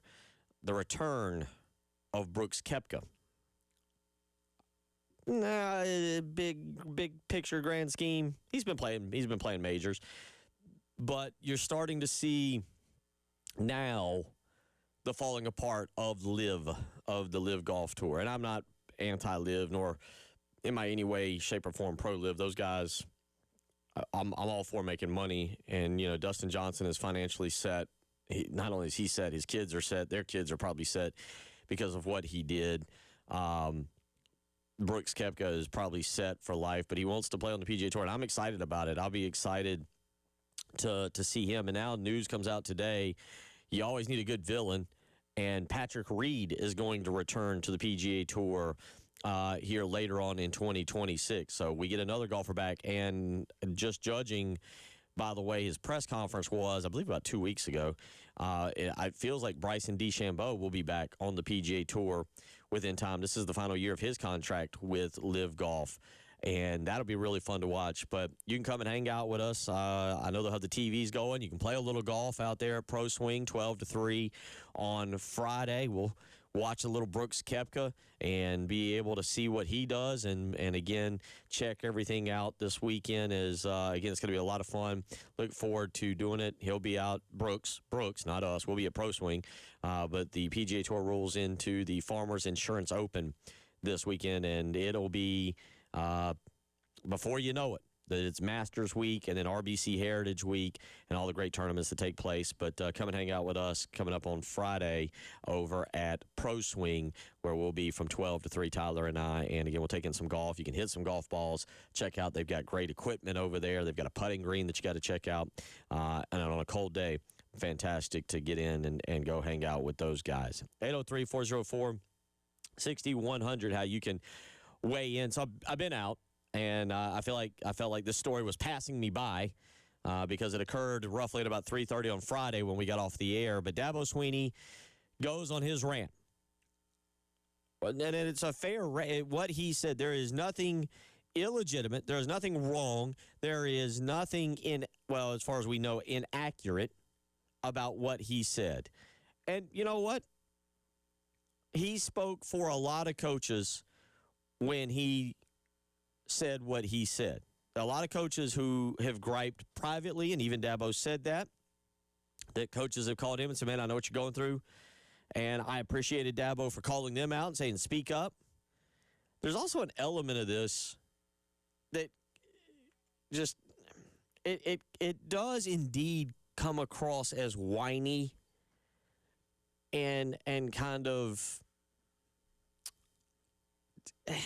just kind of like you got your lunch money taken and you ran home and instead of doing something about it, you ran home and you cried to mama. And that's what happened. I'm not here to speak. I can joke about it, but I'm not here in a serious conversation to speak to what Clemson does behind the scenes and how they acquired Sammy Watkins and C.J. Spiller and other rumors that we've all heard about New Spring and things. I don't know. I have no actual proof. Those are rumors and nothing more until proven otherwise. But, Tyler, there's two sides to this of what he did on Friday. Yeah. There's the honest, true side that we all know about, that we talk about, that this is dirty, that how the sausage is made for the regular season we don't want to see anymore. And Dabo exposed it better than anybody else has. And then there's the other side that it feels kind of like, yeah, you lost a player, and you know what? That player followed. Say what you want about that player, didn't really show that he had high morals either, because Ole Miss found his asking price. We all have one, and Ole Miss found his. I can understand both sides of the equation here, and I tried to say, okay, well, if Carolina was in Clemson's position where they had a player that you thought you had locked up, literally snatched out of a classroom and transferred somewhere else for more money, we'd be upset saying, how could that other program, the system's broken, all that kind of stuff. But if Carolina was in the position of Ole Miss and you managed to snatch away somebody from another program because you paid more, we'd say, you know what? Don't hate the player, hate the game. The lack of rules allows those kind of things to happen. We benefited from it, so be it. Like, again, I can see both sides of the equation here. Both sides can be right and both sides can be wrong at the same time. This actually there are differences. Happened to South Carolina with Ole Miss, I believe, 2 years ago. A Grambling linebacker, Andrew Jones. That's right. I forgot about that. Supposedly committed to the University of South. I think he did actually publicly commit. He had committed, but there was not a point where he was on campus taking classes. That's what I'm saying. There are differences. He had not signed his, and I don't know if you mentioned this or not. Farrelly had not officially signed his NIL Right. agreement. He had signed his financial aid, but he'd not signed the dotted line of, hey, here's what we're going to pay you from an NIL standpoint to be a Clemson Tiger, which left the door open for him to take a much bigger check from Ole Miss. As opposed to the Andrew Jones situation where, again, he had committed, but there was still, he was not on campus yet, Right. not signed or There's anything like that. differences, yeah. Right, and again, this isn't the first time I've seen people commit and decommit and recommit to places within the transfer portal window. But yes, I'd forgotten about that. Yeah, Andrew Jones, just for those on that Ole Miss team this year, he had 38 total tackles, 16 assisted, 22 solo, and was a guy that South Carolina was counting on at linebacker, and he committed in Mississippi, and then Lane Kiffin managed to pull this off. So when you look at this, where do you start with? Like, it's to me, it's so interesting. Where do you look at Luke Farrelly on this? Like, are you like, all right, well, you took the money that you wanted, and I can't blame you, or do you like, all right, man, you made a promise to Clemson, and then you still backed out of it regardless of the money? Well, and according to the text messages that Dabo brought to light, it really seemed like Luke Farrelly was doing everything he could to try and stay at Clemson, to the point where he was telling Ole Miss, like, hey, I'm going to turn you in for what you're trying to do here. But at some point, and again, put yourself, because he's, 19 years old as a true sophomore. At some point, that carrot becomes so big that they're dangling in front of you. You're like, geez, can I really say no to this much money? And I don't see as many people putting the blame on him because it's just a product of the system. And Okay, all right. if Ole Miss is willing to pay $2 million, yes, I know it's split up over a couple seasons, for a linebacker, then you're hard-pressed to say no to that. You know what I mean? Now, going back to Dabo's frustration, because, again, we've knocked on Dabo for a while now of not getting with the times in college football, not leaning into NIL, not leaning into the portal, and he's finally doing that. And I can understand, like, hey, I'm finally doing the thing everybody says I'm doing, and I just get talent snatched out from underneath me. Now, again, hadn't signed his NIL agreement with them yet. That is a major part of this. But I can understand, like, I'm finally adapting, and I still can't win here. Well, and that's, I think, the part of it is, like, there's part of me that's like, it feels like, hey, we've all been playing this game. Yeah. We know that this happens.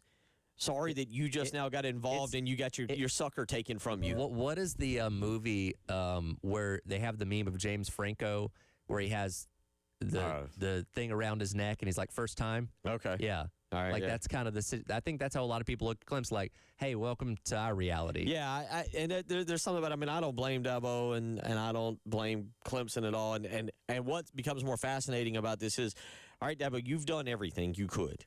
You've done everything you could. If the NCAA doesn't do anything, and I don't know what the proper punishment is on this, is it a reduction of scholarships?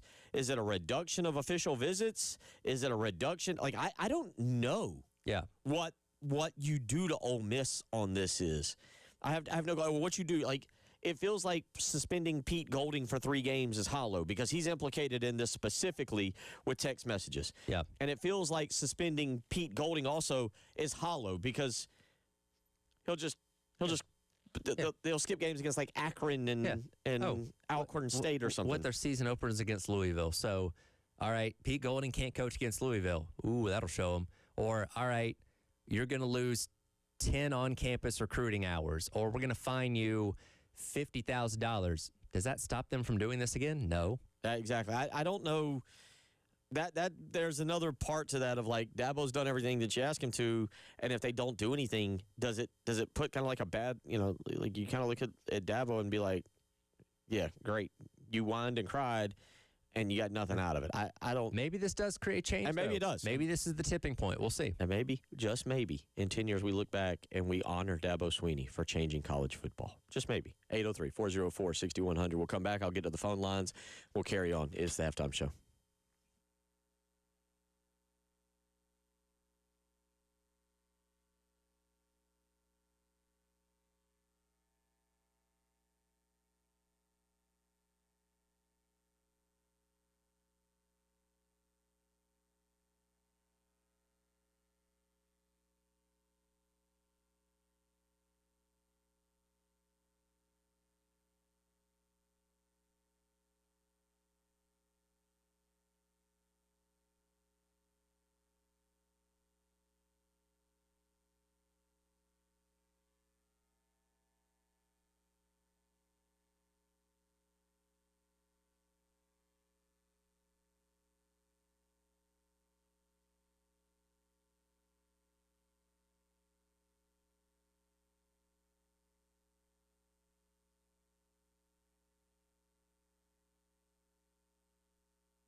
Oh, a little neon moon on your Wednesday afternoon, 1:35.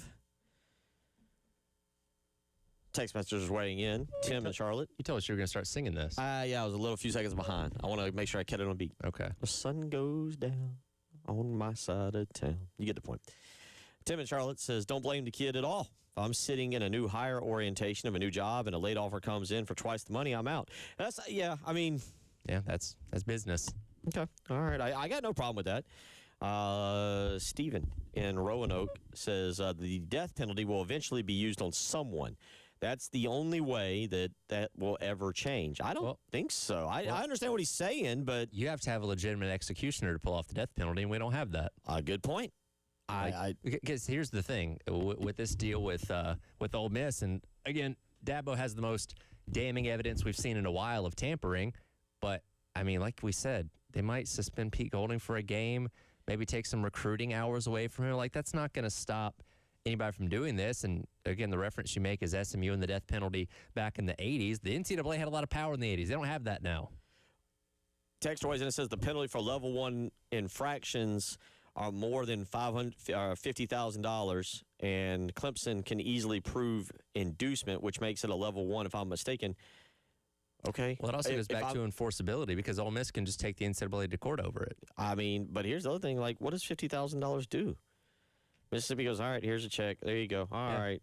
I mean, so there is somebody within that fan base willing to write a hefty enough check to get this out of the way. Yeah. Well, somebody that, I mean, I just, I'm with Stephen about the death penalty, but that's not going to be used anymore. Like, there's no fear. There's no fear of consequence in college sports anymore. All right, I got a slap on the wrist.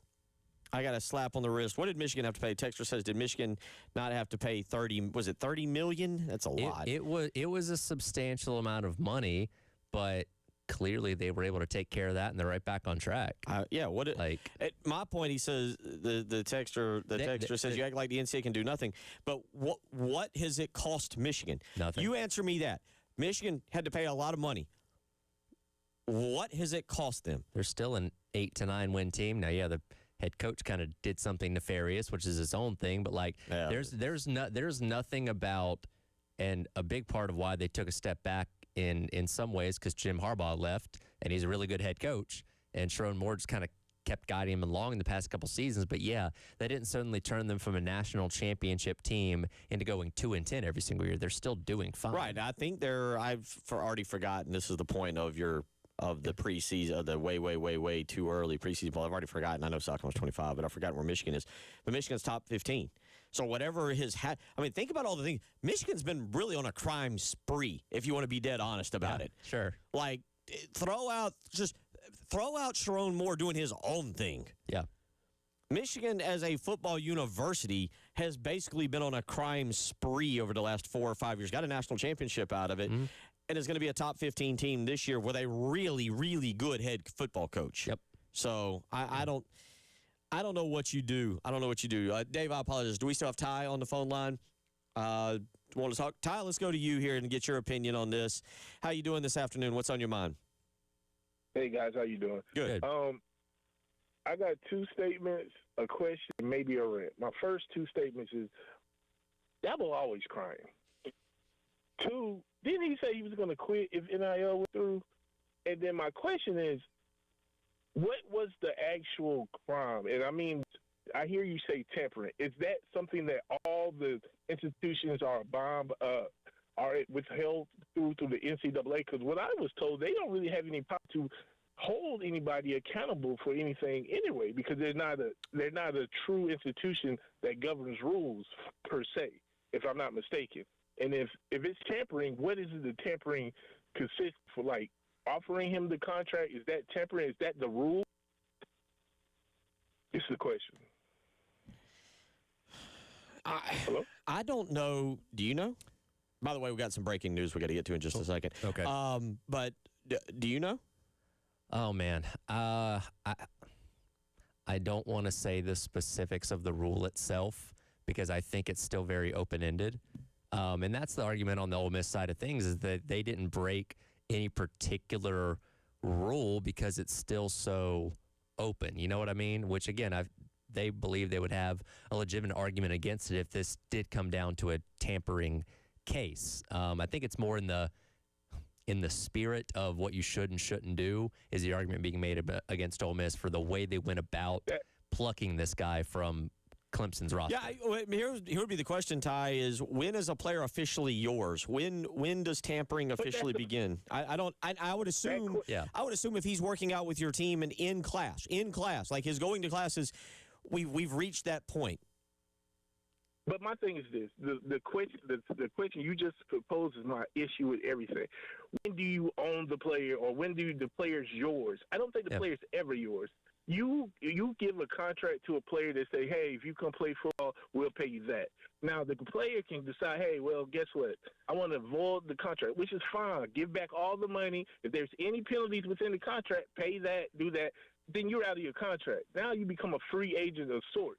So I don't understand why he feels so entitled that, he decided he didn't want to play for us for this little amount of money. Offer him more money. From what I heard, he came to you and told you, hey, they offered me this. Your next thing was, hey, all right, well, we'll offer you that. And if the players decide to take it or leave, then you can do legal stuff, whatever you need to do legally. But I don't understand why he's not loyal, or it's business. We don't ask anybody else to be loyal in business outside of sports. It's the craziest thing I've ever heard in my life. Handle it through the courts. If it's something that's violated, if it's nothing violated, why is there an issue? I don't get it. We'll look it up. I got a texter weighing in telling me to look up bylaw 13.1.1.4, and we'll look that up. 803-404-6100.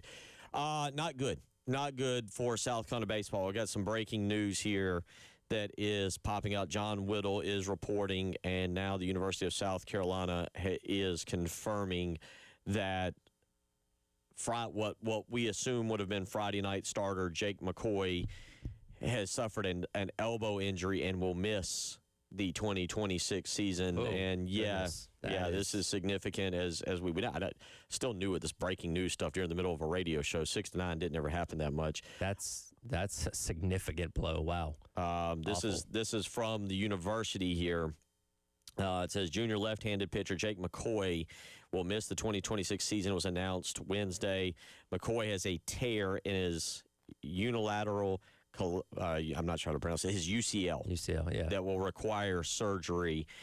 He was entering his third season, and we're going to have John Whittle on now at 2:15 to talk about this this afternoon. John Whittle will join us in about 30 minutes, and we'll talk about what this does for South Carolina and where they look now, because obviously I hate to do it like this. I hate to say like this. We're going through a basketball season in which we're trying to figure out the direction of the program, and we're putting our head in the sand, or we're putting our fingers in our ears and yelling la la la. Yeah. If we don't pretend like, from a baseball standpoint, I don't care that it's year 2 of Paul Maneri. Year 2 normally is still kind of a honeymoon year. I don't think anybody cares after how bad last year was. Year 2, he's expected to do some things this year, Paul Maneri and that baseball team. And yeah, as you just said, this is not the news you need when you are 3 weeks away from the start of the season. All right, I have the rule pulled up. We can read it on the other side of specifically what is at the heart of this matter. Make sure we are communicating specifically of what is being discussed in this Ole Miss Clemson thing. All right, we'll get back to the tampering. Again, the breaking news right now coming out from the University of South Carolina and John Whittle. And John Whittle will join us again coming up at 2:15 to talk some baseball and to talk about this. But Jake McCoy is now out for the season with a UCL injury that will require surgery. McCoy has put out a statement that says, I'm disappointed to share that I'll be out for the 2026 season after suffering a UCL tear that will require Tommy John surgery. Even though I can't pitch, I'm still going to be with the guys every day, supporting them, staying locked in, and doing whatever I can to help the team. Thank you to all the Carolina fans for having my back through this. Your support means everything. We'll continue to watch this situation. Again, John Whittle will now join us at 2:15 this afternoon to talk about South Carolina baseball, and we'll read that rule that Tyler has when we come back and wrap up hour number 2 of the Halftime Show.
Again, if you're just tuning in the last 25 minutes, some breaking news from the University of South Carolina. Not good breaking news. This is not what you want going into the baseball season.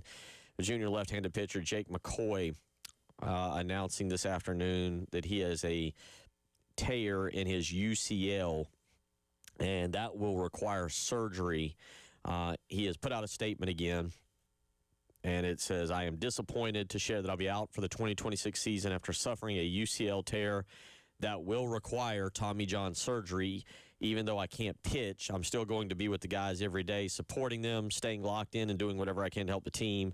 Thank you to all the Carolina fans for having my back through this. Your support means everything." And Tyler, we'll talk more about this coming up in the next hour. Yep.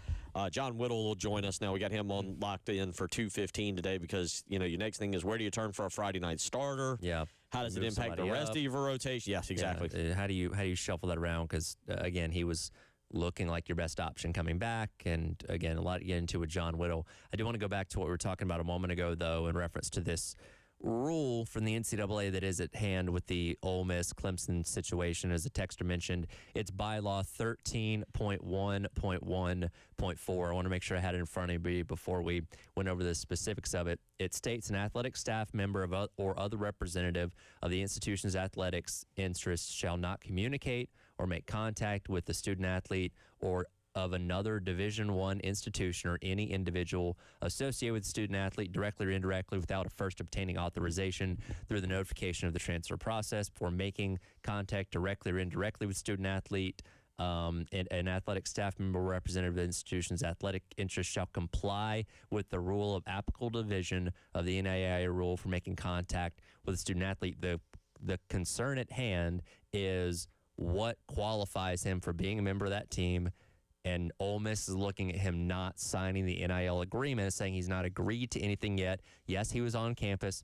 Yes, he was taking classes. Yes, he had signed his financial aid agreement. But they're looking at through the lens of not signing the NIL deal yet as their ability to still have the open communication with him about coming to Ole Miss. Yeah. So you read all that, and it was a lot. Yes. And I'm trying to read it very quickly as well. You're right. Ole Miss is going to point out and say, well, now, wait a minute. When is he officially a student athlete? Is it when he's enrolled? Right. And that's is it now when he – because I can tell you, and you can agree with you. You can say, Bill, no, it's black and white. It's right there. Well, here's what Ole Miss is going to say. Right.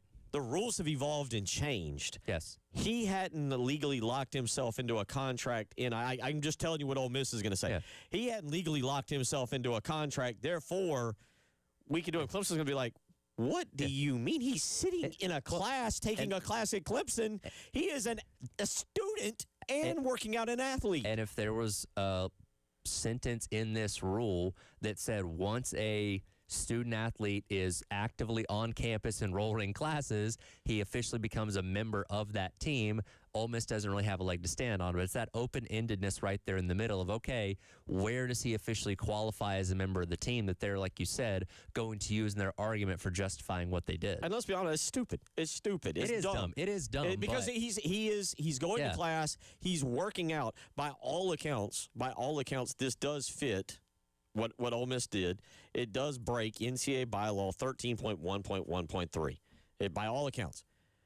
Mississippi. Now, I still, to me, the larger story is kind of like I'm still becoming more and more fascinated with how the outcome of these things are, much like the Desmond Umizulu case. Where do we stand with that? What now is the punishment to Mississippi and Pete Golding in particular? Because you have legitimate implication on Pete Golding. It does not seem like Pete Golding is afraid by any means either. Please, please, please somehow get Mississippi and Clemson in a bowl game. I don't know what we have to do for the football gods and whom or what we have to sacrifice, but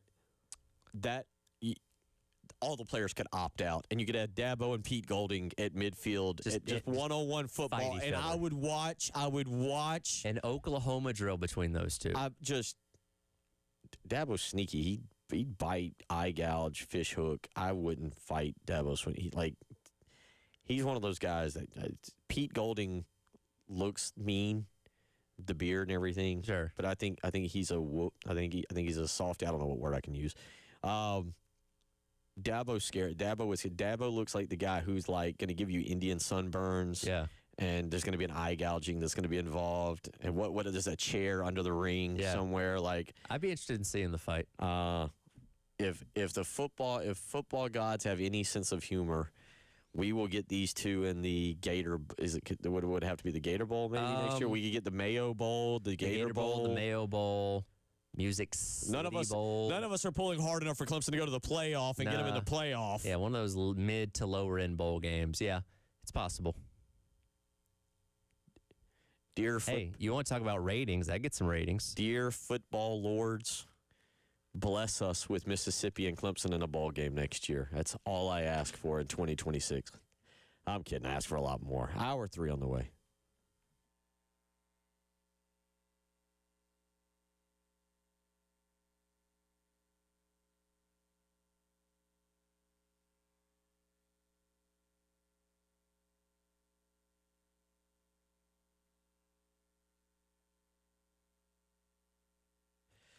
Bill Gunner for Mid-State Roofing. We are dealing with weather, and it's not your typical just rainstorms or thunderstorms. This is snow potentially this weekend that could impact your roof, the weight of the snow. We've had to deal with ice. My question to you is your roof holding up? Is it ready to hold up? Well, go ahead and be proactive. Call Mid-State Roofing today. Get them on the phone and go ahead and line up a maintenance contract. Better to be safe than sorry. So go ahead. Mid-State Roofing is there for you 24 hours a day, 7 days a week. Just give them a phone call, 803-356-1919. Again, that's 803-356-1919. The professionals at Mid-State Roofing will provide the proper advice, service, and results to the needs of your facility, and they'll do it in a manner both safe and pleasing to you and your operation. 24 hours a day, 7 days a week. They're ready to help you. So call Mid-State Roofing today and tell them Bill Gunner sent you.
2 o'clock on your Wednesday. Again, reminder, we'll be out at Pro Swing coming up on Friday from 12 to 3.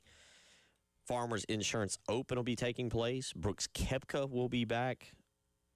Am I the only one that's like really kind of excited about that? Like I love, probably because I'm watching like warmer weather like on TV and I'm dreaming of things, but like I love spring golf. Thursday, Friday, Saturday, Sunday. Sure. It's just something that I don't know. I've grown. Maybe it's an age thing. I'm not sure, but we'll be out at Pro Swing. Come on and hang out with Tyler and myself. Swing the golf club a little bit. Grab some snacks. Watch a little golf. We'll talk some Brooks Koepka, and we'll also talk about what's going on with Dabo Sweeney. We'll get you ready for Royal Rumble this coming weekend. We got our NASCAR segment. We're going to kick off. We got Bowman Gray coming up on Sunday up there. Weather pending. That's a good point. Well, this weather. How did everybody do? How did everybody do over the weekend? You do good? Yeah, I did good. I mean, here, it was a little bit of light ice. Okay. I went outside briefly on Sunday, and it was the wintry mix, but, there's no ice on the ground or the road or anything like that. So we got off lucky. I know in the upstate it got hit a lot harder and stuff like that, but it skirted us here locally. Okay. Yeah, I ran away. I went to Charleston for the weekend and disappeared down there, and it was cold, but no issue, so I didn't know how it was really up here. But hopefully everybody is safe and you survived and your roof is good and your yard is still somewhat nice, and the pets and everybody is making it cold. And looking at this weekend, it's going to be that way again. I think high on Saturday is 35 or maybe 31, and the high on Sunday is 35, and I think right now a 90% chance of snow. So at least it'll be Saturday, so we don't have to worry about the kids in school and all that mess. We'll figure that out next Monday. But this coming Friday, again, come and hang out over at Pro Swing from 12 to 3 with us. We'll get you set for the weekend. And, again, Royal Rumble, maybe some NASCAR, a lot of college basketball. We'll see what else pops up in the college football world. As, again, we're talking a lot of college football, but, Tyler, not really the fun aspect of college football. Yeah, now we're into the off season where everything's going to be happening in courtrooms and, things along those lines. The less fun aspect of the game, obviously. And are we getting closer to any kind of resolution? Maybe. Maybe the fact that you do have what is the most egregious example of tampering, whether they can enforce it or not, and a literal NBA player playing for Alabama right now? Like, is that enough to really turn the tide on this? We'll see. Yeah. 803-404-6100. Coming up tonight, you've got South Carolina basketball. And we can't run and hide from the situation. We gotta discuss it. To me, the discussion is centered around, Tyler, the future of this basketball program. And Saturday, you have a game that I thought Texas A&M was the better team. Let me be clear about that. Like those two teams, Texas A&M was the better team. But I really thought going in on Saturday that in terms of how Texas A&M wanted to play, it actually kind of fit what South Carolina likes to do. Sure. And it might sound stupid, but that is take some bad shots, run up and down the court. Your South Carolina is more guard-oriented. We know that. South Carolina doesn't necessarily like to run up and down the court, but it fit kind of who South Carolina was a little bit better. You're in the game. You actually get off to a great start. You do. And then to say the wheels fell off would actually be one of the understatements of the early 2026 year. 29-2, I believe, was the run that Texas A&M went on. And you're never in the game again. And I will say the numbers are starting to add up, Tyler, on Lamont Paris, and not just losing games, but getting blown out of the gym. Yeah. Again, and speaking of playing Florida tonight, we obviously saw last year when they played Florida and Auburn, the two teams that would make the Final Four of the SEC. You played them both close, had opportunities to win those two games here at Colonial Life Arena. But as we've gotten into this season, you look at the Arkansas game a couple weeks ago, A&M this past Saturday. More often than not, it seems like when you're facing off against these really good teams. Now, again, you were in the game against Georgia. You had your opportunities there and couldn't get it done. But, yeah, it's leaning more towards these games getting away from you than you being in them and just not being able to close out, which was a big problem for them last year. Yeah, obviously the two that stand out this year at this point are the 34-point loss at Arkansas and now a 23-point loss at Texas A&M. Look, nothing wrong with those two basketball teams. Arkansas is a top 20 team, top 20 talented team. Yeah. Sometimes they're Jekyll and Hyde.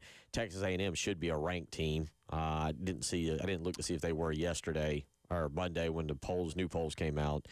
Florida will come in here tonight at 19, and again, not a matchup that I think favors South Carolina. Florida's big. They're physical. They rebound the ball exceptionally well. They're not going to take a lot of through. That was the one thing from Texas A&M. Texas A&M, South Carolina goes into that game as a top 15 defense against the three-pointer. Texas A&M made it look like just easy layups. It was clockwork for them, 17 out of 39 shooting from three. And look, you're not going to beat anybody when they're having that good of a shooting performance. So, yeah, it kind of bucked the trend of Carolina being pretty good against three. Now, there's also the fact that teams are just dominating them in the paint, which means teams don't have to take quite as many threes to try and beat South Carolina. So, yeah, you got a team in Florida that's bigger than you, that is more physical down low, that can grab those rebounds, that, again, on paper, it doesn't look like a favorable matchup for South Carolina. As I think we've all said, there's going to be a night this year where everything just clicks for them and they find a way to beat a team they on paper have no business beating. Maybe that's tonight. It would certainly be helpful, but again, you're going to have to play your A-plus game to beat a team like this. Florida comes in having won 5 of its last 6, but that one loss came over the weekend. If you listen to Brian Edwards last Friday, that was the first time Auburn had won at Florida.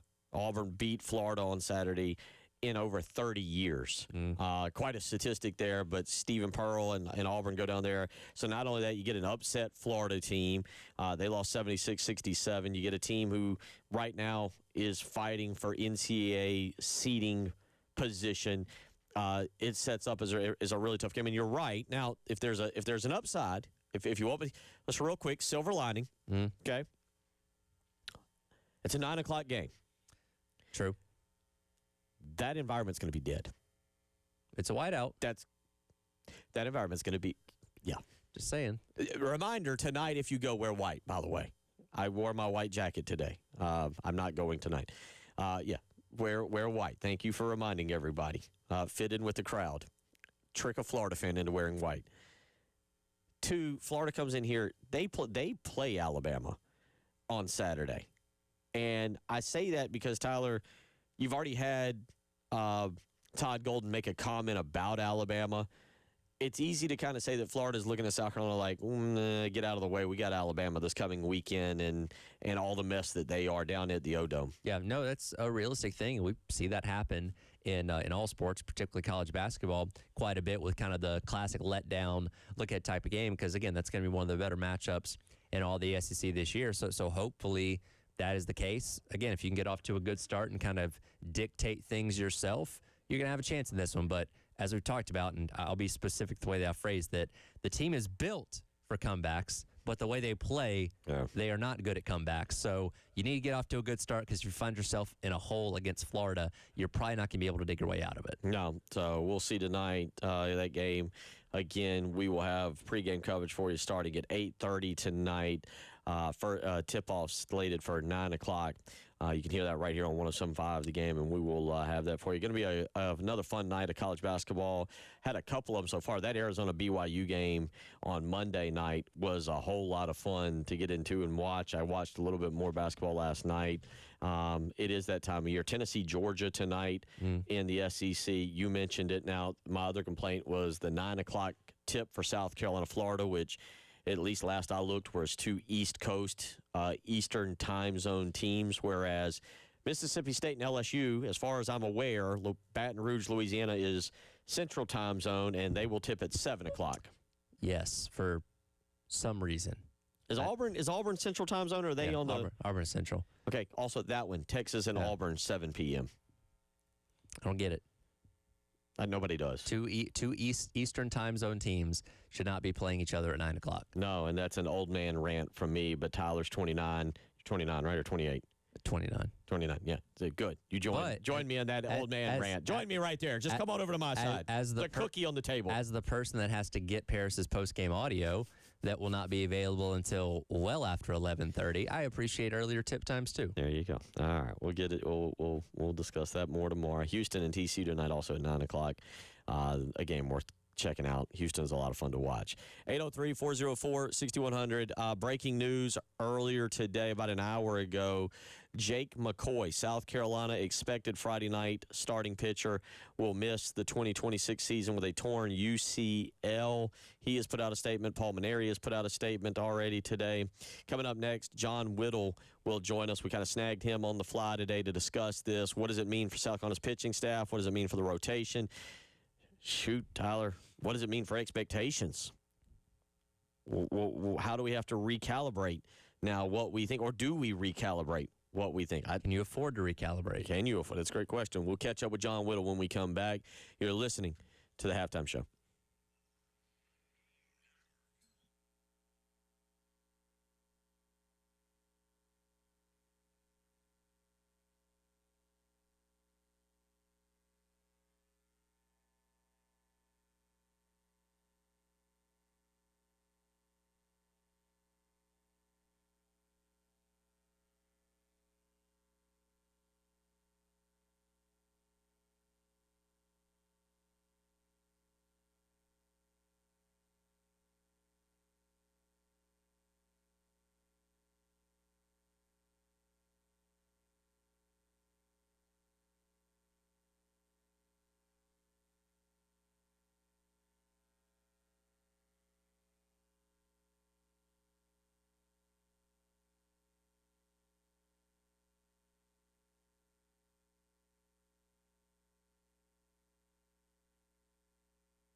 Precisely. In about 9 seconds, it'll be 2:16 on your Wednesday. Tyler Head, Bill Gunner, Captain David Aaron, joined now by the one and only John Whittle. And John, thank you for this. Was impromptu. I know you got a lot going on. I did say earlier, I've said twice this show, it is different nowadays. You remember back in the day, you and I had several trips. At this time of year, normally we were neck deep in football recruiting and trying to keep up with true and false statements and what was going on, because a week from today is National Signing Day, and no longer is it quite like that. That's very true. We did have some very memorable road trips back in the day. Saw some interesting people, heard some interesting things, and now next Wednesday is, I don't want to say inconsequential because it's very meaningful to a few people out there, but in the grand scheme of college football, it's a little inconsequential at this point. Yeah, well, for people, I mean, I hate to say it, for people like us on the radio, we won't. Tyler, what do you think? Next Wednesday we'll spend maybe a third of the show maybe on just kind of mentioning it? How long into the show before we acknowledge it? Because legitimately last year, John, I forgot until like 2 o'clock because, again, there was nothing really happening that day, especially for South Carolina. It just kind of becomes, oh, yeah, remember when this day used to mean something to all of us? Yeah, and, it may not be quite as quiet this year for the Gamecocks as it was last year. Hale McGranahan with the Big Spur had some notes in the VIP room on Monday this week on the website about a couple of junior college players who are out there that South Carolina's keeping tabs on. There's a long snapper out there. It's certainly not going to be very eventful, but there might be a little bit of news next Wednesday. Well, make sure you tune in to check out thebigspur.com for that and check with Hale on that, and we'll continue to monitor that, and we'll get to it when we get to it. But right now, unfortunately, within the last hour, you kind of broke the news, and then South Carolina put the information, put the release out. Bad news. There's no other way to say this. Jake McCoy, who was expected to be I guess you would say, correct me if I'm wrong on any of this, the foundational piece of that starting pitching lineup, the Friday night starter, will be out with a UCL injury. And from what I've read from you, this occurred maybe over the weekend during a scrimmage. Yeah, and I think that's probably very safe to say that Jake would have been the opening day starter. I mean, it wasn't set in stone. There are a couple of guys who had an outside shot at winning that opening day gig to be on Friday, at least opening weekend. But yeah, Jake certainly had the inside track and was certainly going to be in the weekend rotation. Paul Maneri said as much at his opening press conference. But he had a great summer in the Cape Cod League and took a little time off in the fall and got ramped back up and he was feeling pretty good. It developed a little bit of a change-up and is a third pitch, which is really helpful to have, is really a must, not helpful, but a must is a starting pitcher to be successful and go 5, 6 innings, 7 innings pretty consistently, and felt like that was in a good place and went out there for the scrimmage last Thursday, I guess it was, and he got hit around. His velocity was still good. He hit 98 miles an hour at least a handful of times, but his second inning of work, he struck out a guy with an 85-mile-an-hour slider, probably his best pitch of the day, and called out Terry Rooney to the mound and was pointing in his elbow, called out the trainer, and that's where we are at this point. Initial indications that we got from over there from, within the program were that, they thought he was going to be fine. So I guess initial testing came back pretty good, but, he had the MRI and he's going to need the surgery. Of course, anytime you lose your projected Friday starter, big blow to any team. I know we had not completely nailed down what the weekend rotation was going to look like. I know there was talk of, Riley Goodman and Ant Phillips being in that rotation. So how do you see this playing out in terms of moving guys around? Who would be the third option that you think they would move into the weekend to fill that hole that Jake McCoy is now leaving open? Yeah, Riley is certainly somebody who I think will probably be in there. Ant Phillips will certainly be in there somewhere, and Alex Philpott is one who I think is if I were projecting him, I would say that Ant Phillips is the most likely to be in the weekend rotation. Alex Philpott's second most likely. Riley Goodman's third, and that's not necessarily the order they'll pitch in. But, I think Riley's got a chance to be in there. Alex Philpott's one who's really come a long way since he's been on campus. When you look at his numbers at Florida, they just weren't very good. I mean, I can't remember right off the top of my head. His ERA was right around 7 during his time with the Gators, but something's really flipped for him, at least in these scrimmages. So we'll see how it comes to the season. But he's been one of South Carolina's top couple of arms in these scrimmages dating back to the fall. So I feel really good about him being in there. He could be a guy who moves into Friday night. I think it'll be either him or Amp Phillips on Friday night. And Riley Goodman's got a shot to be in there. Josh Gunther, who I thought was certainly going to be more of a bullpen guy, he looked the best that I've ever seen him look when he pitched in the scrimmage last week, and he's somebody who's been in that mix a little bit too. So I wouldn't quite rule him out yet, even though that he was a very successful closer at Wake Forest. I think that third spot will come down to those two guys being Goodman and Gunther. He's John Whittle joining us again as the breaking news about an hour ago. Jake McCoy out for the season now, and John right there breaking down kind of how it changes the rotation. John, I don't think there's any doubt that this is a big season for Paul Mainieri, even though it's season number 2.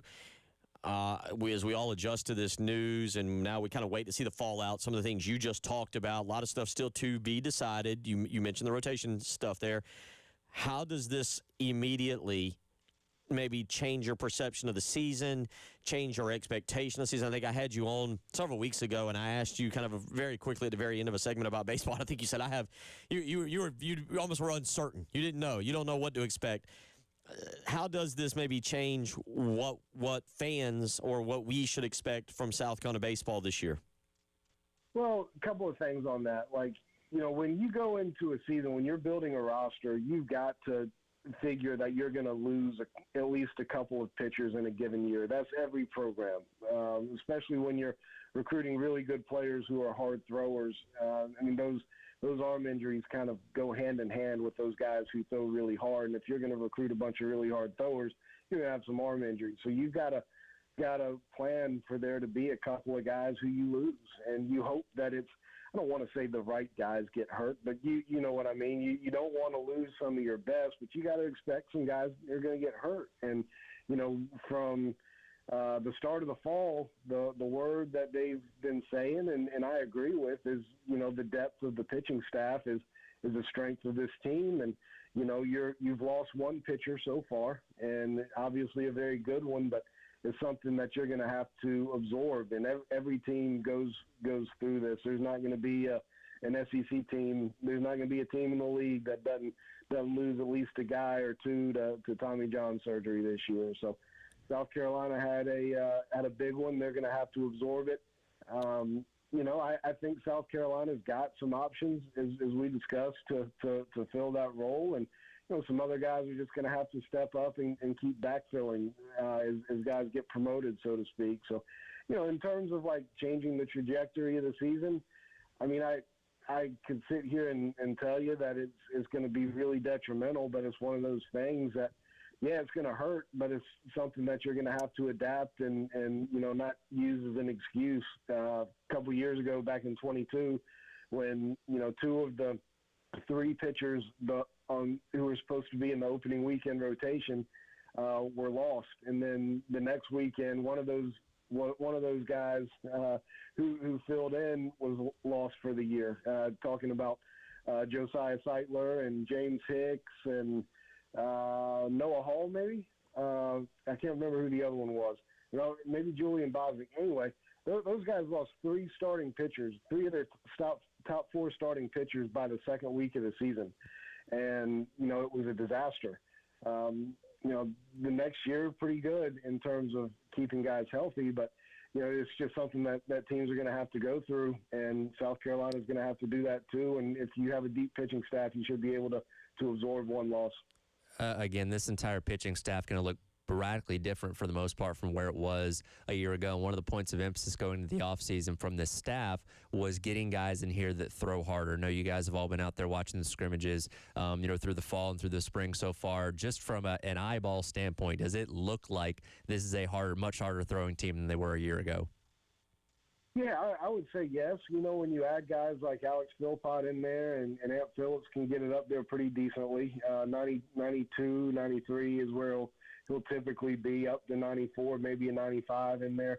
A couple of the guys who they brought in who are hard throwers haven't really, shown exactly what you want to see just yet. But yeah, I think in general, but some of these guys who are throwing hard were, on the roster last year throwing hard too. Zach Russell is going to be a really hard thrower. Cooper Parks is going to be a really hard thrower. Riley Goodman is a really hard thrower.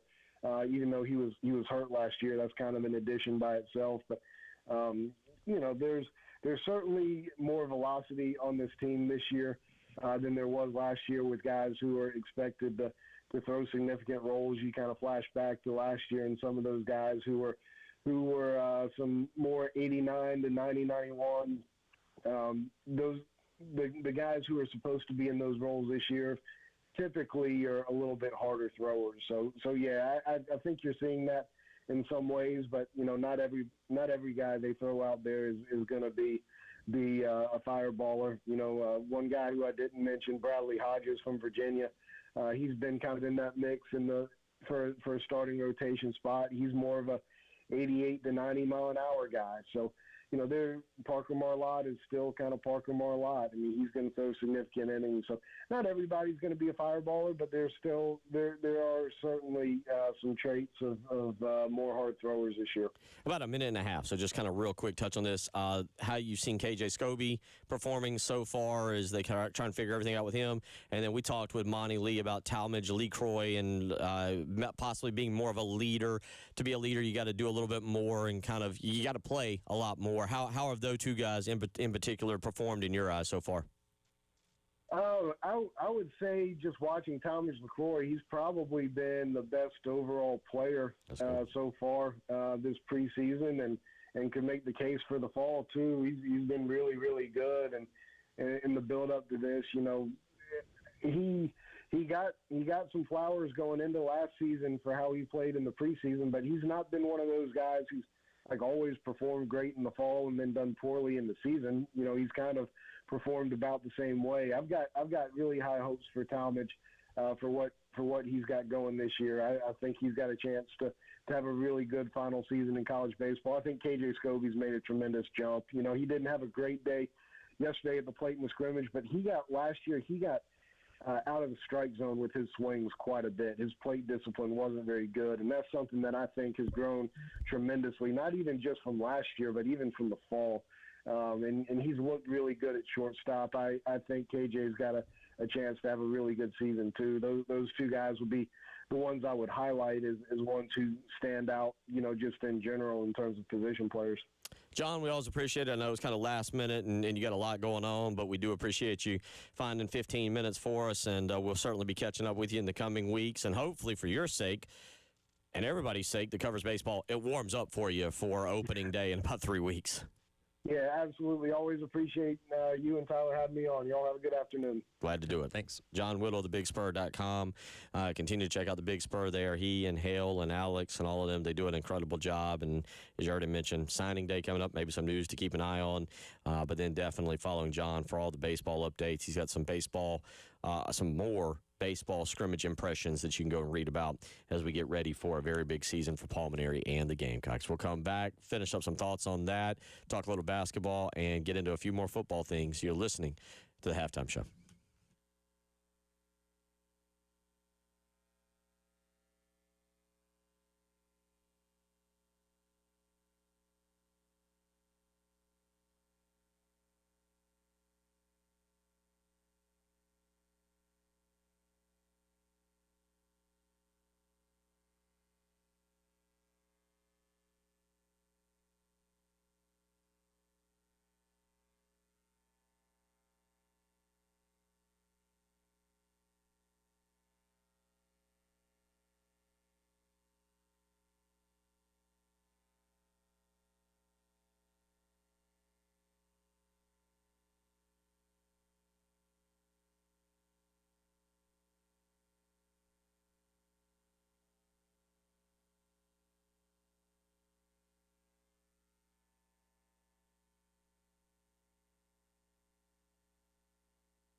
2:35 on a Wednesday. Thank you again. Yeah, we kind of last minute because of the Jake McCoy news tracked down John Whittle, so he had to carve out 15 minutes of his day for us. But if you're just tuning in, if you've missed it, Dave will get that interview back up with a lot of good information there from already there. Don't tell me we don't have the best. You consider yourself a producer on Air Talent? Half and half. Half and half. Okay, Yeah. So it's okay. Yeah, I will let Dave take credit. That's fine. All right. Then we have I have the two best producers here. I have 1A and 1B, in Dave. So he has already got it up. If you missed that segment, and thank you again to John. A lot of great information there, Tyler. You can't run and hide. We're not run. I don't think you and I are running and hiding from what this basketball season is. No. And that discussion, I hate to say, is going to get worse in February, I believe. And I believe this is going to be the same discussion we're having in March and April and May as it pertains to baseball. And it seems maybe a little unfair that it's year 2 of the Paul Mainieri era and that you're discussing the future. But I think it's fair at Paul Mainieri's age and the way college sports, college athletics are played these days. And I also think it's fair, given South Carolina's history, that this program doesn't slip any further. And that means having an NCAA tournament season. Well, bringing Paul Mainieri in, what was he? Was he 68, 69 when they hired him? Now almost 2 summers ago. This was not supposed to be a long-term thing. Like, all right, this is a project, and by year 5, we're going to be where we need to be. You bring in a guy with that pedigree saying, all right, we're going to turn this thing, and not even turn it around. This was a team that was in the NCAA tournament in 2024. Coach Kingsley got fired for not going further than that, and obviously not coming close to getting, or not being able to get this team to Omaha during his tenure. So you brought in a guy in Paul Mainieri saying, okay, we're at, step number 7 on the ladder here. We need you to take us step number 10. It's not that far away. We just need you to push this team a little bit further than it has been. Take a significant step back last year to where we go into this season. Again, as we've all talked about in the times we talked to Whittle or these other people about this team, you've changed so much in the offseason in terms of bringing in guys from the portal. I don't know what to expect. You like to think that they went out there and addressed all their needs. Obviously, losing your Friday night starter is a huge blow, but it's like, okay, how deep is this room full of pitchers? Can you move guys around and get a decent enough starting rotation to help you survive? Because now it is what it is. There's no chance Jake McCoy is going to come back. You know this before the season starts. How do you adapt? And again, you're going to have other injuries. That's just the nature of baseball. Hopefully none as significant as this one, but you you play with the cards that you're dealt. You're dealt losing your starting pitcher for Friday nights. How do you adapt to that? Because if we get to the end of the year and it's another disappointing season, I don't think Paul Mainieri can sit there and say, well, if we had Jake McCoy, it would have been different. Like, no, that's still not an acceptable enough excuse. You have to figure out how to work around that and make the season respectable. Yeah, no fans want to hear, well, we lost Jake McCoy or we had this injury or that injury. 15 days away, not counting Friday or not counting the game day from opening day. So you do have a very limited time, and then you got the Northern Kentucky series, and you got a few that you can kind of hopefully play around with and figure out your rotation. But certainly that's the big news locally now of the day, the Jake McCoy, the expected Friday night starter for South Carolina, out for the season with a UCL injury that will require surgery, Tommy John surgery. And again, you can go to 1075thegame.com, click on our show page, and Dave has already got that up and ready to go for you there, so you can re-listen to everything John said. And again, he talked about the rotation. You got time, and you got other guys. You got to build. You can't build your rotation around one guy. There's got to be multiple guys, and John hit a bunch of names there that, all right, they got to step up maybe a little bit more than maybe they were anticipated to, but you do have guys there that maybe can fill that void. And again, Goodman and Phillips, kind of the two names that, if you read Gamecock Central, Big Spur, that are kind of the leaders to be able to be those two other guys on the weekend. So, okay, who do you move to Friday night, and who do you add as that third guy? And again, I mentioned a couple names there. I know Brandon Stone had his struggles last year as a starter. How has he gotten better in the offseason? Is he someone that you can move back into a starting role if you deem that necessary with this injury? I don't know. A lot of things to figure out. I believe we should hear from Mainieri a little bit more publicly here in the next couple days in terms of the build up to the season, but a lot of questions to answer for a team that's pretty much been remade in the transfer portal, and again got solid investment to be able to do that, and we'll see how it plays out. So you got that going on. We'll continue to monitor that moving over the next 15 days, getting you ready for opening day there over at Founders Park. Also, as we look up, the Senior Bowl taking place here, the Reese's Senior Bowl. I always want Reese's when I see this. And the news of the week so far has been the official news of Diego Pavia, who, Yes. look, this isn't, I mean, we're not shocked by this, right? Like, this No. wasn't like shocking news. And then I ask you this. Are you pulling for Diego Pavia, or did you laugh and like, haha, yeah, buddy, you ain't going nowhere. Your days are done. Look, I thought just in general that his NFL opportunities were going to be slim. I think being 5'9", which would make you the shortest quarterback in the league, shorter than Bryce Young, shorter than Kyler Murray, doesn't help out your case a whole lot. I think Diego Pavia's career is in some kind of media realm, hosting a podcast for Barstool or something along those lines. He'll get in camp with somebody. He'll get his opportunities on maybe a practice squad, but I don't think anybody looks at him as like a legitimate. And you know what? I think first he can go to one of the spring leagues like the USFL, and he'll get his opportunities there. But I think a long-term NFL career was never really in the cards for him anyway. And being 5'9" at the Senior Bowl, definitely not going to help that. Yeah, is he a big enough draw that he helps a spring league play? I think like, so. is he like you tune in for that? Like, yeah, probably. I mean, the bunch of those spring leagues brought in Johnny Manziel to garner some views, to mixed results. Like, yeah, if the USFL picked him up, I don't know if I guess he wouldn't go this spring because that would be pre-draft.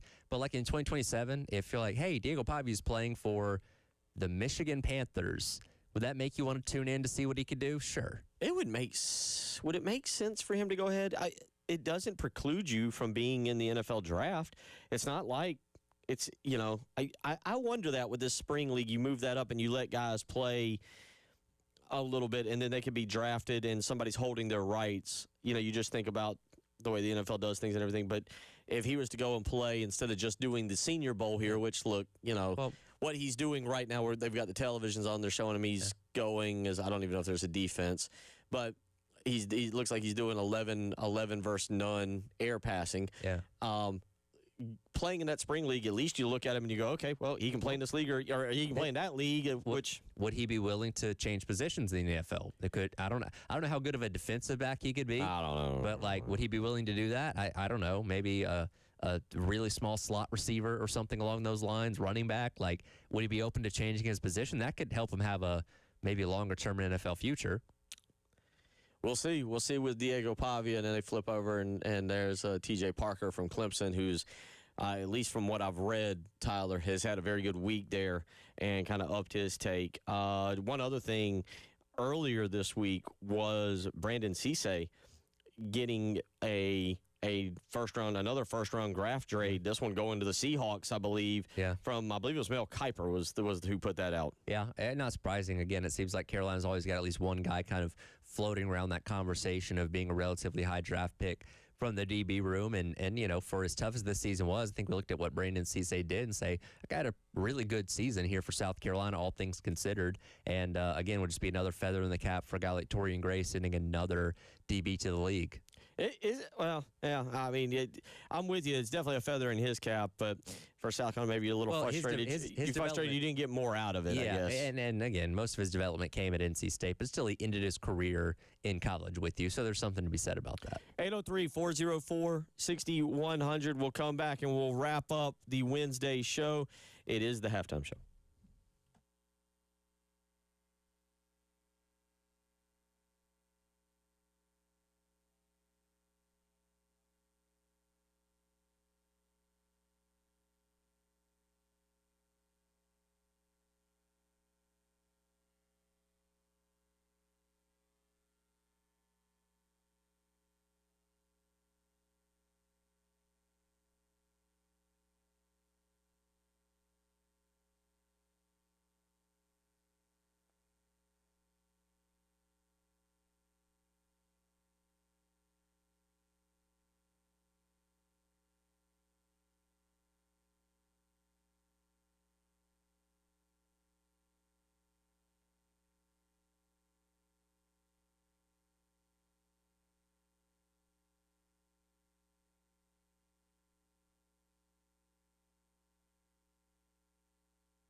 Bill Gunner for Mid-State Roofing, where for over 30 years, Mid-State Roofing has been the leader in the roofing and waterproofing industry. And let me tell you, this weather coming up, snow, ice, rain, sleet, hail, Mid-State Roofing is there for all of it. Whatever comes our way this weekend, if you're concerned about your roof, you need to go ahead and call Mid-State Roofing today. 24 hours a day, 7 days a week. They are ready to take your phone call. An on-call technician or a Mid-State Roofing employee will make sure they answer the phone and help you with a maintenance contract. And then at that point, you can feel a little bit more comfortable if it snows at night and you know that your roof is protected. So give them a phone call, 803-356-1919. Again, that's 803-356-1919. That's how you can reach out to Mid-State Roofing. You want to go ahead and do it now. Don't wait until you have a leak. Call before you have a leak. That's Mid-State Roofing, 803-356-1919.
Final segment of the show on a Wednesday. Again, the kind of news of the day is Jake McCoy. South Carolina putting out a little over an hour ago that McCoy will now miss the 2026 season due to having a tear in his UCL that will require Tommy John surgery. Again, you can go to our website, 1075thegame.com, and click on our show page and listen to John Whittle, who joined us. Captain Dave's already got that up, for a lot of great information and kind of, all right, there's the injury. How do you handle it? Where do you go from here? And, you know, John didn't shy away from it, Tyler. Expectations, I sense, don't change. They don't change. He said it. You got to be built to handle the loss of starters in situations like this. I mean, again, when you completely kind of tear everything down and start over, you theoretically should have depth. And again, this is a very significant injury because it is your ace of staff that you're losing here, but that should not be the difference between being a team that is making the tournament and being a team that's losing over half of its games in conference play. That's a little bit of the news today. Other just things happening around the sporting world. Todd Monken, sorry as I lose my headphones, takes the Cleveland Browns job. And when you take the Cleveland Browns job, I feel like you got some internal fortitude that you can get that thing going, whereas so many other coaches have not been able to. Yeah, and again, there's just a stink to the Browns organization that everybody suffers from. And, you know, the Atlanta Falcons hired Kevin Stefanski from the Browns after he got fired by them. People say, well, the Browns didn't have, a ton of success. He did have 2 11-win seasons, make the playoffs with them, which by Brown standards is really, really good. But, I can't really judge anybody, players, coaches, anything like that, based purely off of what they did with the Browns. I mean, look at Baker Mayfield with the Browns. Look at, obviously, other coaches that have been with the Browns and gone to other places and has success. There's just something about that organization that drags you down, where now if you go somewhere else and have a lot of success, I'm like, it was probably the Browns just holding you back at that place, and a meddling ownership with the Haslam family and, and all that. So I'm interested to see what Todd Monken can do. I've always thought that he was going to get an opportunity as a head coach in the NFL, which is my understanding why he decided to go to eventually get this opportunity after spending a couple years at Georgia. And we'll see what he can do. Again, they got kind of a mess at quarterback right now and still a lot of money tied up in Deshaun Watson. So we'll see what he has to work with and if he can maybe get them to the playoffs. Speaking of a mess at quarterback, the one thing from yesterday that now has been cleared up, Darian Mensah, now officially a Miami Hurricane. And this is interesting because it looks like, at least on paper, he and Duke were able to part ways in an amicable split. You might have your own feelings about it, but both of them coming out afterwards, more so Mensah's attorney, but Duke and Darian Mensah basically saying, hey, we got all this worked out. No lawsuit anymore. It was all about upholding a contract, and we were able to come to agreeable terms for the breaking of the contract. Yeah, and I don't know if that involves a buyout or anything like that. I don't think that was specified in the reporting yesterday, but yeah. You would assume there's a buyout, though. I would assume so.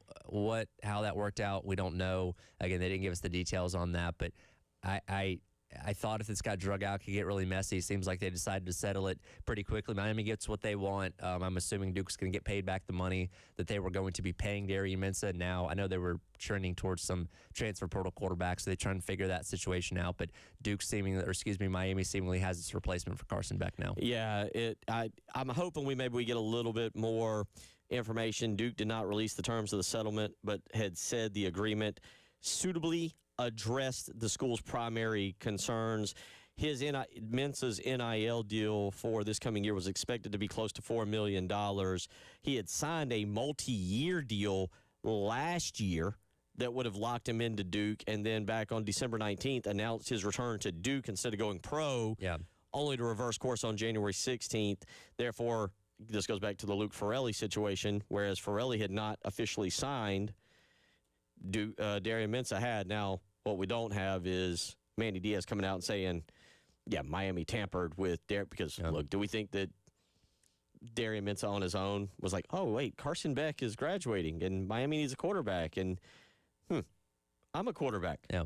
No, we're supposed to be led to believe that as soon as he was released from this deal by Duke, that's when Miami finally called him and said, hey, we got a spot for you if you want to come down here to South Beach. No, we're not dumb. We know what happens. So all that kind of in the news today. Tonight, basketball, again, we'll have it for you. 8:30 start time for us. We'll have the pregame with Casey and Derek. 9 o'clock tip-off. I'm hesitant. I'm not trying to call this a big game, but, we're at that point now that just the losses are mounting for South Carolina. They're 11-9 on the season, Tyler.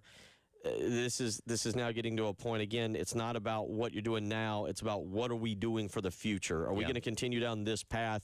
And if Lamont Paris is the guy, what is he doing in the future to improve this team? I know they look at it. Those in the locker room and those in the coaching staff look at it of like there's a lot of season left. Yeah. I understand that.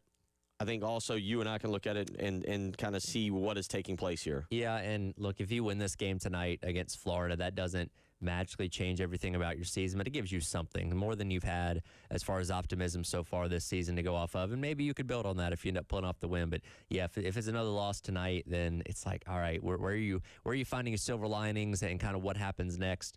Obviously becomes the question as, again, Saturday you'll be officially halfway through conference play, and you're probably staring at a pretty poor record. Yeah, I mean, as things stand right now, South Carolina, obviously, as I mentioned, 11-9 overall, 2-5 in conference. Mississippi State is 2-5 in conference. The team you mentioned on Saturday comes in, LSU, who is 13-7, 1-6. You do now own a victory over Oklahoma, who's 11-10 and 1-7 in conference. They very well themselves may be moving toward making a coaching change. So it is something we'll continue to watch and talk about more tomorrow as to what occurred. We'll also get into a few other things. Where's Greg Sankey right now? Pat Forty's got an article up. We'll talk about that tomorrow. And finally, one other piece of news. This is according to Wes Mitchell and Hale McGranahan. Jordan Dove, former defensive, remember he stepped in for Travian Robertson? He's now going to be the official defensive line coach at Kansas State. How about that? Very well deserved. All right. Good job, Captain Dave. We're all out. See you tomorrow.